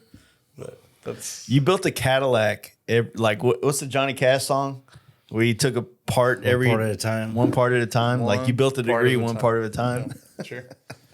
I got 2 hours of community service over here and fucking. I got done with it finally, and I was like, wasn't worth it. Paying back the loan. Bunch of night school shit. No, that's what he did. He paid one course at a time, one class at a time. He's like, I don't need Sometimes I would student aid do for that. I'll like 6 or 5 or 6 or some shit like that. But sometimes I would do 1. And there was times in my life where I like broke my femur. I was like, I'm not doing any, like whatever. You just wake up one day and go, you know what? I want to take a fucking math class to get my associate's. What sucks right about like getting any degree in America is like you have to like do all these things that have nothing to do Yeah. with your fucking degree. Degree. Yeah. Oh yeah. Yeah. Believe me, I know. It's like you have to pay for all these things for something that like would have taken 12 hours or 14 hours to do. Yeah, technical school. Would you go to college? I wish for? I I would went to school for scholarship for baseball.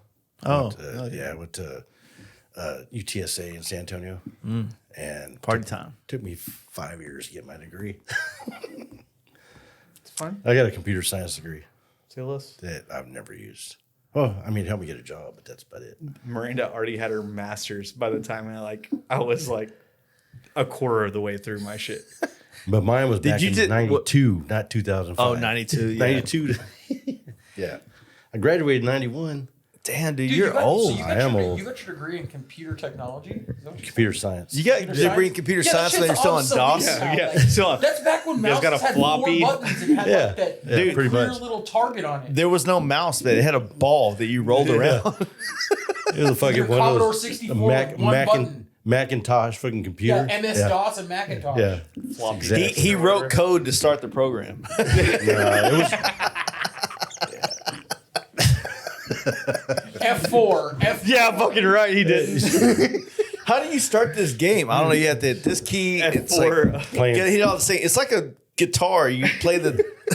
It's so funny that we make that joke because in my job now, I I work in transportation, and we have to go in to use some of our old programming. It's all the MS-DOS shit. Yeah. And everybody hates it because nobody can remember how to use the function buttons. Like You're just using the keyboard. I don't even need a mouse. Tab. yeah. Dude. You're typing, you're hitting control. I had a computer in the late 90s that I played a golf game on. Golf games are the funnest fucking games dude. you've ever. Yes. Say less. It's Yes. There's a reason why Golden Tee fucks. Yeah. It just happens. And this I can tell you'll game, never know. this game was just like, I don't know, it was like fucking the Golden Bear or some shit like that. And it's like you click it on and you know, you had to like put a floppy disk in or something like the floppy. The sad part is I remember that game, but it still doesn't fuck harder than Oregon Trail. Oregon Trail is the best computer game ever made. The reason why people love Oregon Trail is where they played the game. It's not the fact that they played it at home. They played it at school. We all grew. Well, let's say we. I don't even know. I grew up in a time where it's like We're real computer I wasn't programmers. like I didn't have. Our family didn't have enough money to have a computer till like Neither did mine. 2002 or some shit like that. Yeah. Then you get it. It's like I'm waiting for the boobs. The only computer we have is a fucking Atari Pong on it. That's not a computer. Well, I know it's not, but that's the closest we The got. only reason why Oregon Trail fucked was because I'm shooting buffalo and I'm raiding the river every time. I don't care. I'm not waiting for a raft. I'm staying big. Full send. We're going for it every time. Yeah, I just think that people need to realize that the reason why Oregon Trail fucked hard is because you did it in English class. It was like it wasn't was it like, not like a thing that you had to do for school? It was. It was like there was two games. It was Number Munchers and Oregon Trail. Number Munchers was a video game about math that actually went fucking hard. I'd fuck with it. If it was like a phone game, like a Nokia phone game, I'd probably fuck with it. But nowadays, I can play Fallout. Because that's Where probably you the click a best number and there's, fucking like, math numbers you ever did in your around. life, Jace. Yeah, it's been so long. Okay. I mean, if Oregon Trail was so fucking fire, how come they haven't revamped it? Why is there not Oregon Trail 8? Because you can't redo excellence, dude. Some things are not made to have sequels. Anyway, I they get tried, it. That's and it got to be. That's got to be fucking. I don't know, like. Why is why Excite Bike computer still the best science in motorcycle? 1990, dude? You don't want to be in a grunge band or something? Bro, the OG shit's the best. Dude, Tecmo Bowl's tell the best me football you game weren't ever. hearing Jerry Cantrell, where the fucking Lane Staley just rip it on fucking like. I saw them at in San Antonio. They played with fuck, I'm fucked up. I was can't there when remember. they No, it was Anthrax, Megadeth, and they were like the opening band. And I remember nobody knew who they were, and they were fucking awesome, dude. Yeah. I saw a dude get shot that night for the first time in San Antonio at Sunken Gardens Theater. reminds me of Lone Star Rally. That was my second time seeing somebody get shot. Oh, God dang! Somebody knocked over soldiers. Oh, sorry. Get some more beer, buddy. Man down. Man, dang. By the way, you guys The are 2 hours and 50 minutes. all right. Actually doing well, actually. Right? Is this? But- Do we do better this time? It's more. The shirt stayed on, so yes. We're being cordial. Like I don't know if the word's cordial's right, but you know. But no, that's like dude, like so what made you go to like UTSA? Like San Antonio, right? Well, I was from a small school. And, oh, you're from down south, right? Yeah, and baseball was my thing. I was a pitcher, like little league and all that, and I just loved it. I wanted to be a major league baseball player, so that was my life. Partying and playing baseball, and I got a scholarship to play at UTSA, and it didn't go very well because I was from a small school and wanted to party and Yeah. do all the bad things that a 17, 18, 19-year-old boy want to do, and but I still got through it. You got to the big city and lived your best life. Yeah. So you actually finished the college? Like, Yeah, I did. A lot of it was, I had a 1-year scholarship and see how I did, and I didn't do very well. And then my grandparents fucking helped me out through the rest of school. They wanted me to get a degree, so I did. So That's cool. They made you see it through. yeah, It's funny because that school was like my son's mom, like 3 months after we met, she left here to go to school there. Yeah. And so my first time ever going on a bike trip, was on a GSXR 600, and I surprised her one night, which in hindsight was probably like not the best thing to do, to go fucking like jump on a bike and go ride it unannounced to your girl's dorm. Yeah. You know, Did you find something you didn't want to find? I was so enthusiastic about getting there that I didn't think about that until I got onto the loop. That was like 16 something loop. 1604 loop. I was like, what if she's a whore? And I'm like showing up and knocking on the door, and she's like getting gangbanged or something. Like, you know what I mean? But fortunately, fortunately, that was not the case at the time. Later on, it would be. Yeah. But no, that's that was, you know. I forgot to drink the beers. Oh wait, give us back. Okay, you threw them on the table. I just. It's all right. Okay. Poor thing. Wow. Beef right here. World Star. So what do you think? What's 2025 look like to you guys? I mean, any kind of events that like you haven't done, like we were talking about earlier. There's like big, small events that, like, what do you want to do that you haven't done? Like, what do you want to build that you haven't done? What do you want to, like, what's new?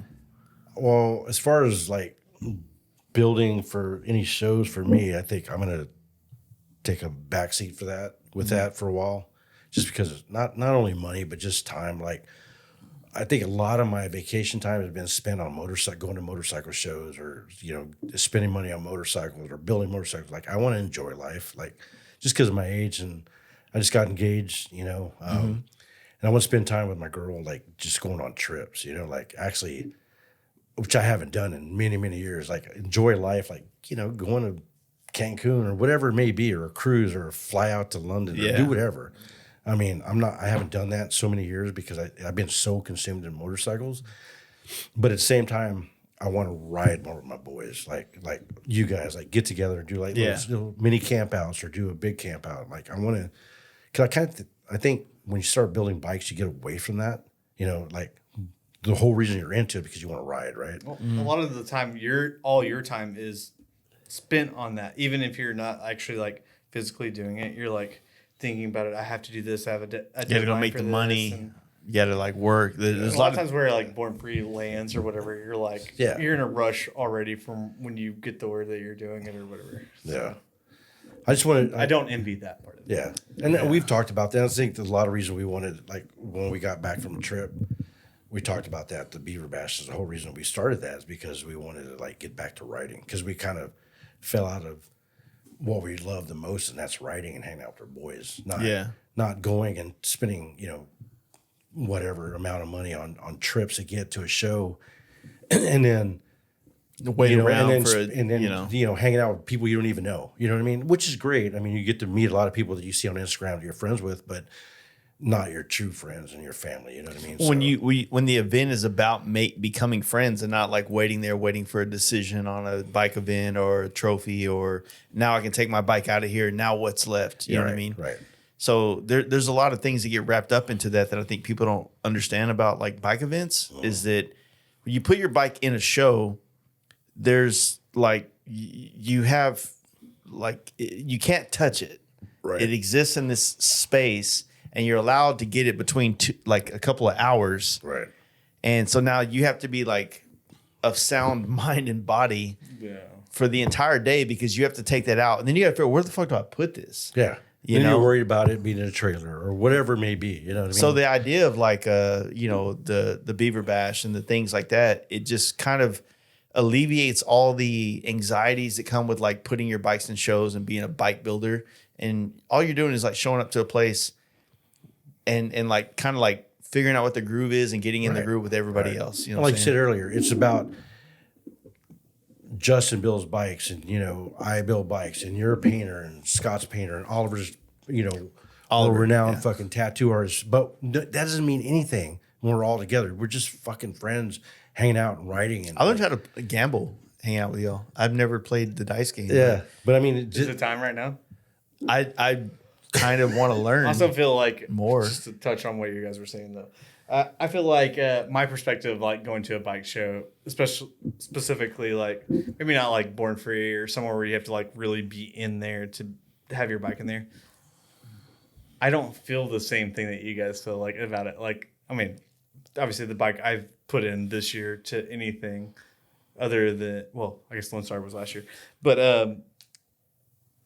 I'll get up, I'll ride it around, I'll do whatever, I'll take it back to the camps, I get beers, ride back. Like, I don't feel like I don't need to touch it. Even at Elm Fest or whatever, like, well, I think I rode it to like 7-Eleven and back. Wasn't worth it because I think it was like right around the corner or some shit. But I don't feel that way about it. But also, I'm not trying to show my show bike, either. Like, but also, Justin, like you said, it's also because that's not your business. You know what I mean? It's not, and so it's a different level of that. When you're there, you're taking a bike there that's pristine, that's built for that then you may potentially continue to grow I may your never business know from. that feeling. Yeah. I may and never. you said that's why you don't envy. You're like, I envy your perspective on it because that's kind of the thing. Like, I have a normal day job.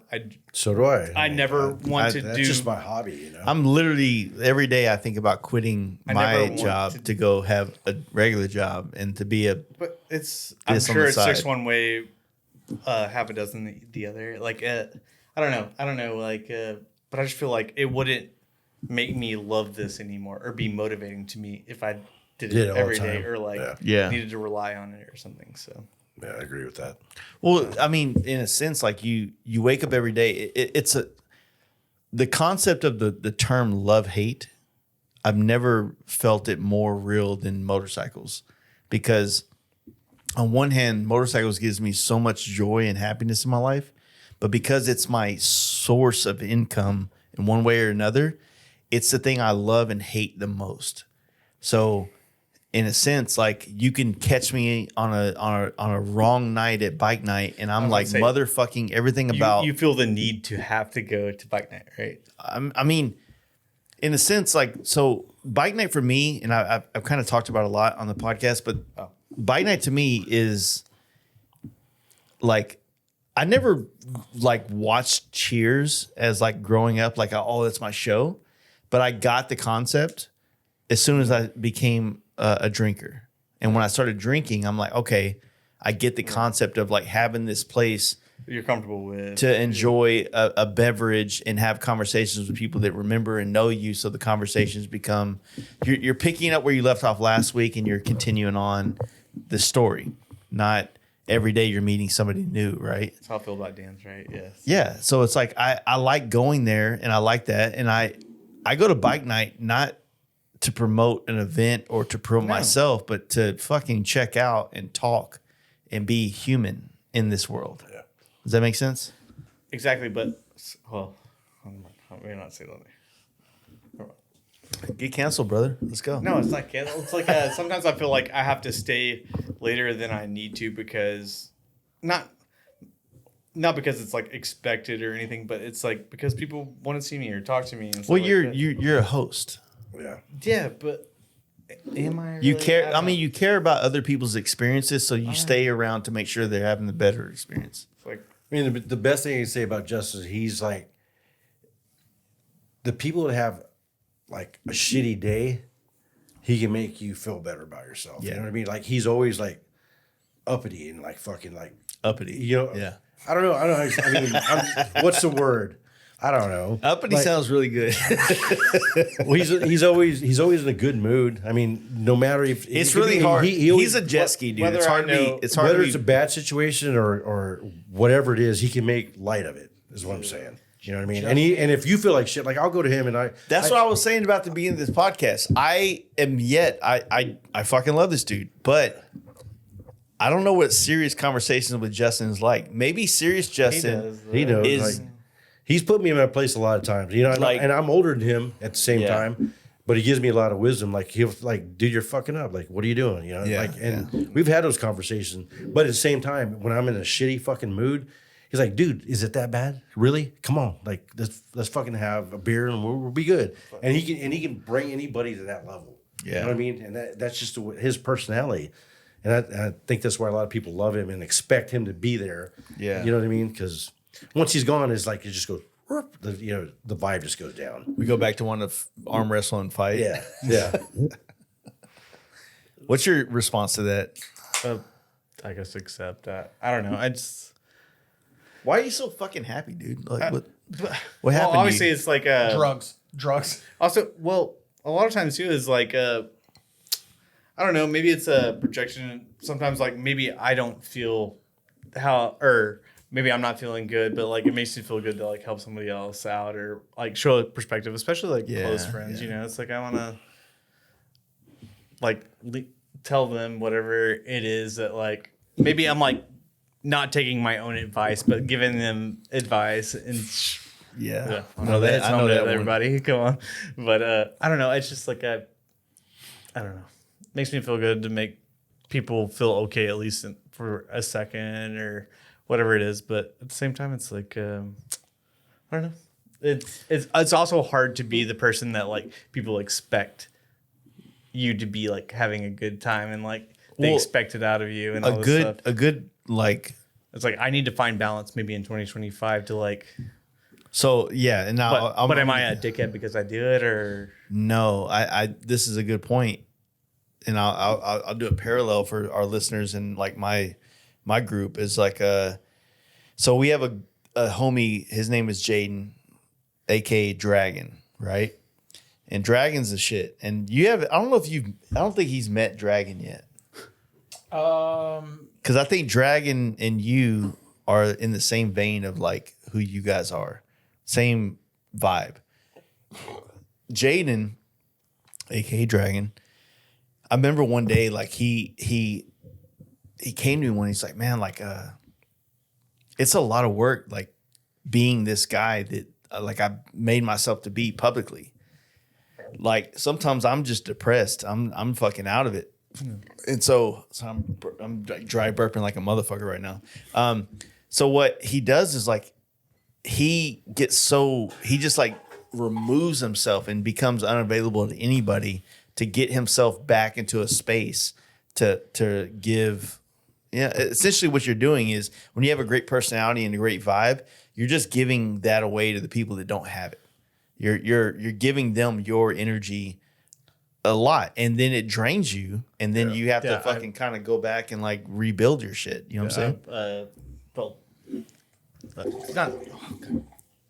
I don't know. I don't know. It's okay. Let it out, brother. No, I don't know. Yeah, I don't know. It's I don't know. I've struggled a lot with like feeling like maybe unknowingly taken advantage of in a sense of like my kindness has spread or like people like think that like I'm not. Never mind. You want to be taken advantage of. Well, I don't, obviously, but at the same time, I pride myself on recognizing it, and then like maybe I won't like be upfront about it, but I'll like give you a cold shoulder, and maybe you don't know why. Like I won't like tell you, like especially like a friend or a semi-close friend or just a person outside of it, just be like, it's like, oh, I haven't heard from you or whatever. You didn't answer my. I was like, I'm good. Well, I mean, and think about it. Like how many, you know, I have a lot of things coming in all the time too. It's like going places, doing things. It's like a lot of people like, oh, I want this piece of you, or maybe not that, but like just being like, I want to hang around you, and I feel so bad all the time about like not being able to. You're like, a people pleaser. I know, right? I know, but Well, like, I mean, how do you turn that off without being a dickhead, or like, how do you like set those boundaries? Which is what I've tried to do, you know. And it's like, or how do I just stay at home and be a better husband to my wife, or like do the things that she? Yeah. I don't know. I don't want this podcast to go there, but it's. But I mean that's kind of the concept Like- that I mean, think about it. Like what we're talking about is motorcycles. We're talking about something that is very selfish. It is. It's a selfish endeavor that we all enjoy, and when we think about the most fun that we're gonna have and the most fucking like this is gonna be the Rager weekend, and your wife's like, oh hell yeah, what's going on? She's like, yeah, you're driving Yeah. the truck. Yeah, not you or whatever. Yeah. And when we get there, I just really want you to be there, but like just go fucking hang out with the other girls until later on. I want you Also, there that's not at a right either. It's certain like time. they're only here because they want to hang out with us. Not even those girls. You know what I mean? Like type shit. You pawn them off or whatever. But that's the thing. That is that is what takes place in this world. It's like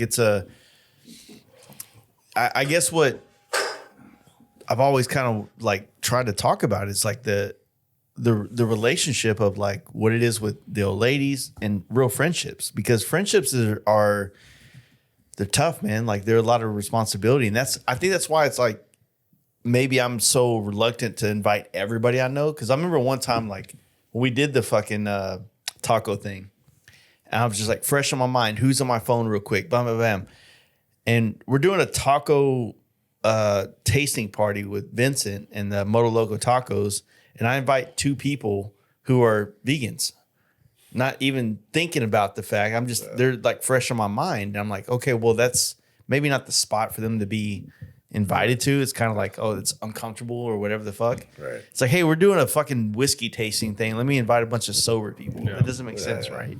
No. But with the women, and we dealt with this a lot in growing our bike night and our scene here in Dallas, is it like what happens is we become friends and then we just want our old ladies to be best friends. Yeah. And Right. they're It forced. shouldn't be expected. Yeah. They have no common interest Right. other than the fact that their dudes ride bikes. Right. And it's very unfair, and it's very like amazing when they try and figure it out. And my wife's busted her ass. It's tough. It's, women have their own world, you know what I'm saying? And all of a sudden now they got to be friends with this one chick for a Forced while. friendship. And sometimes it's fucking Or worse. guilty Like, by associate. Not yeah. guilty. Proximity, fucking whatever. it's tough, but that's part of this world. You know what I'm saying? Like, if you find a good group of dudes and the old ladies are fucking all in sync with each other, like, goddamn, did we just become best friends? The real meaning of that fucking saying, Yeah. Yeah. you know? But also, it means a lot when you're with a woman and you feel like she's your best friend. Oh, everybody outside that's just extra.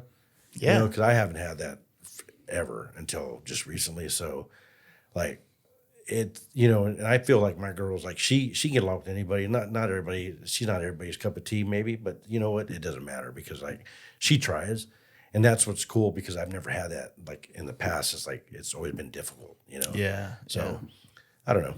I mean, It's always nice when you have a woman in your life that you don't feel like you're having to pick sides, that you're not having to choose, Right. That's not completely detached, that will at least make the effort because they know it's important to you rather than. Well, the good, maybe like the women thing, I'm with you on the boat. Like, I've been with my wife for 10 years, but we just became best friends like 2 years ago. Like, crazy mushroom trip, whatever. But the thing is that like when, the enthusiasm she has because this is more or less new to her. Yeah. Like she just has to understand that like for everybody else, it's not new to them. Right. And so like, hey, look, just keep your enthusiasm because eventually when things are in the right place, like it'll all come together and you can actually meet and have these relationships. Right. But the new is always going to, like my wife is, she's been with me for 10 years and, for 10 years, she's seen 100 different women that are friends of mine that have, or women to friends of mine that have come and gone. Right. And it's like, so women that have been here a long time are more jaded. Like, I don't know if I'm ready for a new chick and new chick shit. I don't want to start put all this effort in. And then they're going to be gone next week or 2 weeks from now. But it's like it all happens. I mean, think about how many times we're going to see each other. And especially if we start, I started inviting you to places, Inviting me. You invite him all the time. Oh, I'm kidding. It's going to be a group chat from here on out. But no, it's like it does come naturally. That makes me feel much better. Yeah. I'm kidding.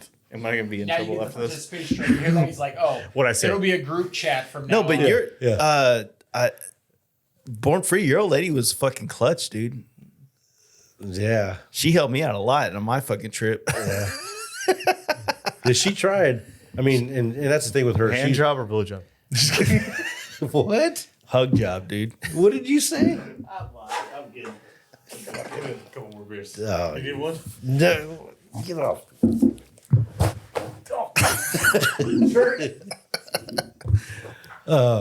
Anyways, no, she's like when I've known her for over a year, probably about a year and a half actually, and I started dating her through like, and then we kind of like stopped talking. We were still friends, but we actually started dating when I went to Born Free, and she moved in while I was driving back from Born Free, and she's like totally supportive. Like anything I do, like tonight, you know, like supportive, like always been there for me. So, and that's what I always needed. You know what I mean? Somebody's gonna, like, she doesn't try to ride my coattail or do any of that. Like she goes, "That's your thing. That's what you want to do. Like I'm gonna support you," and it's just so much easier, man. Like to have somebody that's gonna like let you venture into what you love and what you want to do versus somebody's gonna be on your ass all the time. Like when you come home, Just the support, though, right? What's like, that? Just the support, like the knowing that you can go do this and know that you're coming Yeah. home to not an argument. Yeah, and that's what I'm saying. Like I'm not used to this shit. You know what I mean? Like it's a totally different vibe for me, and it's Devin's got a great household as well. Like she's very supportive, and you know, my wife has come along, you know, and become a big asset to my brand as well. And it's like, as someone, I would attest to that. That like this path in motorcycles, like whether you're trying to be a builder or fucking just enjoy it, like when your old lady's involved, but also like involved in the sense where she lets you go be a part of it, not saying she has to be on the back every time or her own bike or whatever. Yeah. You know, it's nice. It's fucking refreshing. Right. And we went on a Lolo run. Like she flew out for the party at the Pen, and then she left on Sunday or Monday morning. I took her to the airport and we left, and totally supportive. You know what I mean? Like it you can relax and enjoy yourself with your friends. Like when you have somebody support you versus somebody's gonna be on your ass all the time. You know, it's just. Dude, I'll tell you this. My wife is so like down to let me go ride with my homies. But on top of that, she's the type that will be at the house knowing she's on standby. If I can't count how many times I've had to call her because a homie's bike is broke down. Yeah. And I'm like, hey, we're in Austin. She knows how to hook the trailer. She does the same way. I need you to hook up the trailer and come. And she's like, okay. So she'll come down, get the trailer, and like she'll hang out all weekend so we can do whatever we're going to do. Right. She doesn't care if I'm going to leave. She's going to hang out the house and just do whatever she does. But yeah, like and it's usually, you know, knock on wood, thankfully it's never been for me. It's always for homies. But like, yeah, she just gets along with everybody. It's awesome. Yeah. And it makes things so much nicer because I've had those relationships where it's, when are you going to grow out of this? Like, when are you going to grow up? This is stupid. Yeah. All you ever want to do is go ride with your friends. And it's like, never. Yeah, I was like that when you met me. Like, why did you think I was going to change? I thought I could change you. Right? Yeah. I don't think we're making a case for ourselves, boys. No, we never are. But here's the deal: like, you know, these women got to learn. No. And here's the deal: they're not listening to this podcast, but some dude is going, "Hey, babe, look, just listen to this part right here," and they're trying to chop it right. We get some stupid shit forward through all the good shit. Just listen to the Fast Life podcast from here to here. It's going to tell you exactly how I feel about this world. Miranda's going to know about the dyno right leak now. All right, Miranda's going to know about the dyno leak. I'm just glad that the heat's off me. It's in house now. So you're welcome. Anyway, I'd like to thank you guys for coming out to Fast Life Garage. Dude, thanks for having me, dude. I'm so stoked. I'm happy to have you guys as guests. We just kind of rearranged the place. If you guys can't tell, my viewers, you guys look, you got some new lights. I love how the host is sitting in the middle now, and it's just it works. It works. Yeah. Got to provide my guests here with more beers after this, and anyway, thanks for watching. Like, subscribe. Let's hit them notifications. Hit that bell, baby. Yeah, hit the bell, baby. Hit that bell, baby. All right.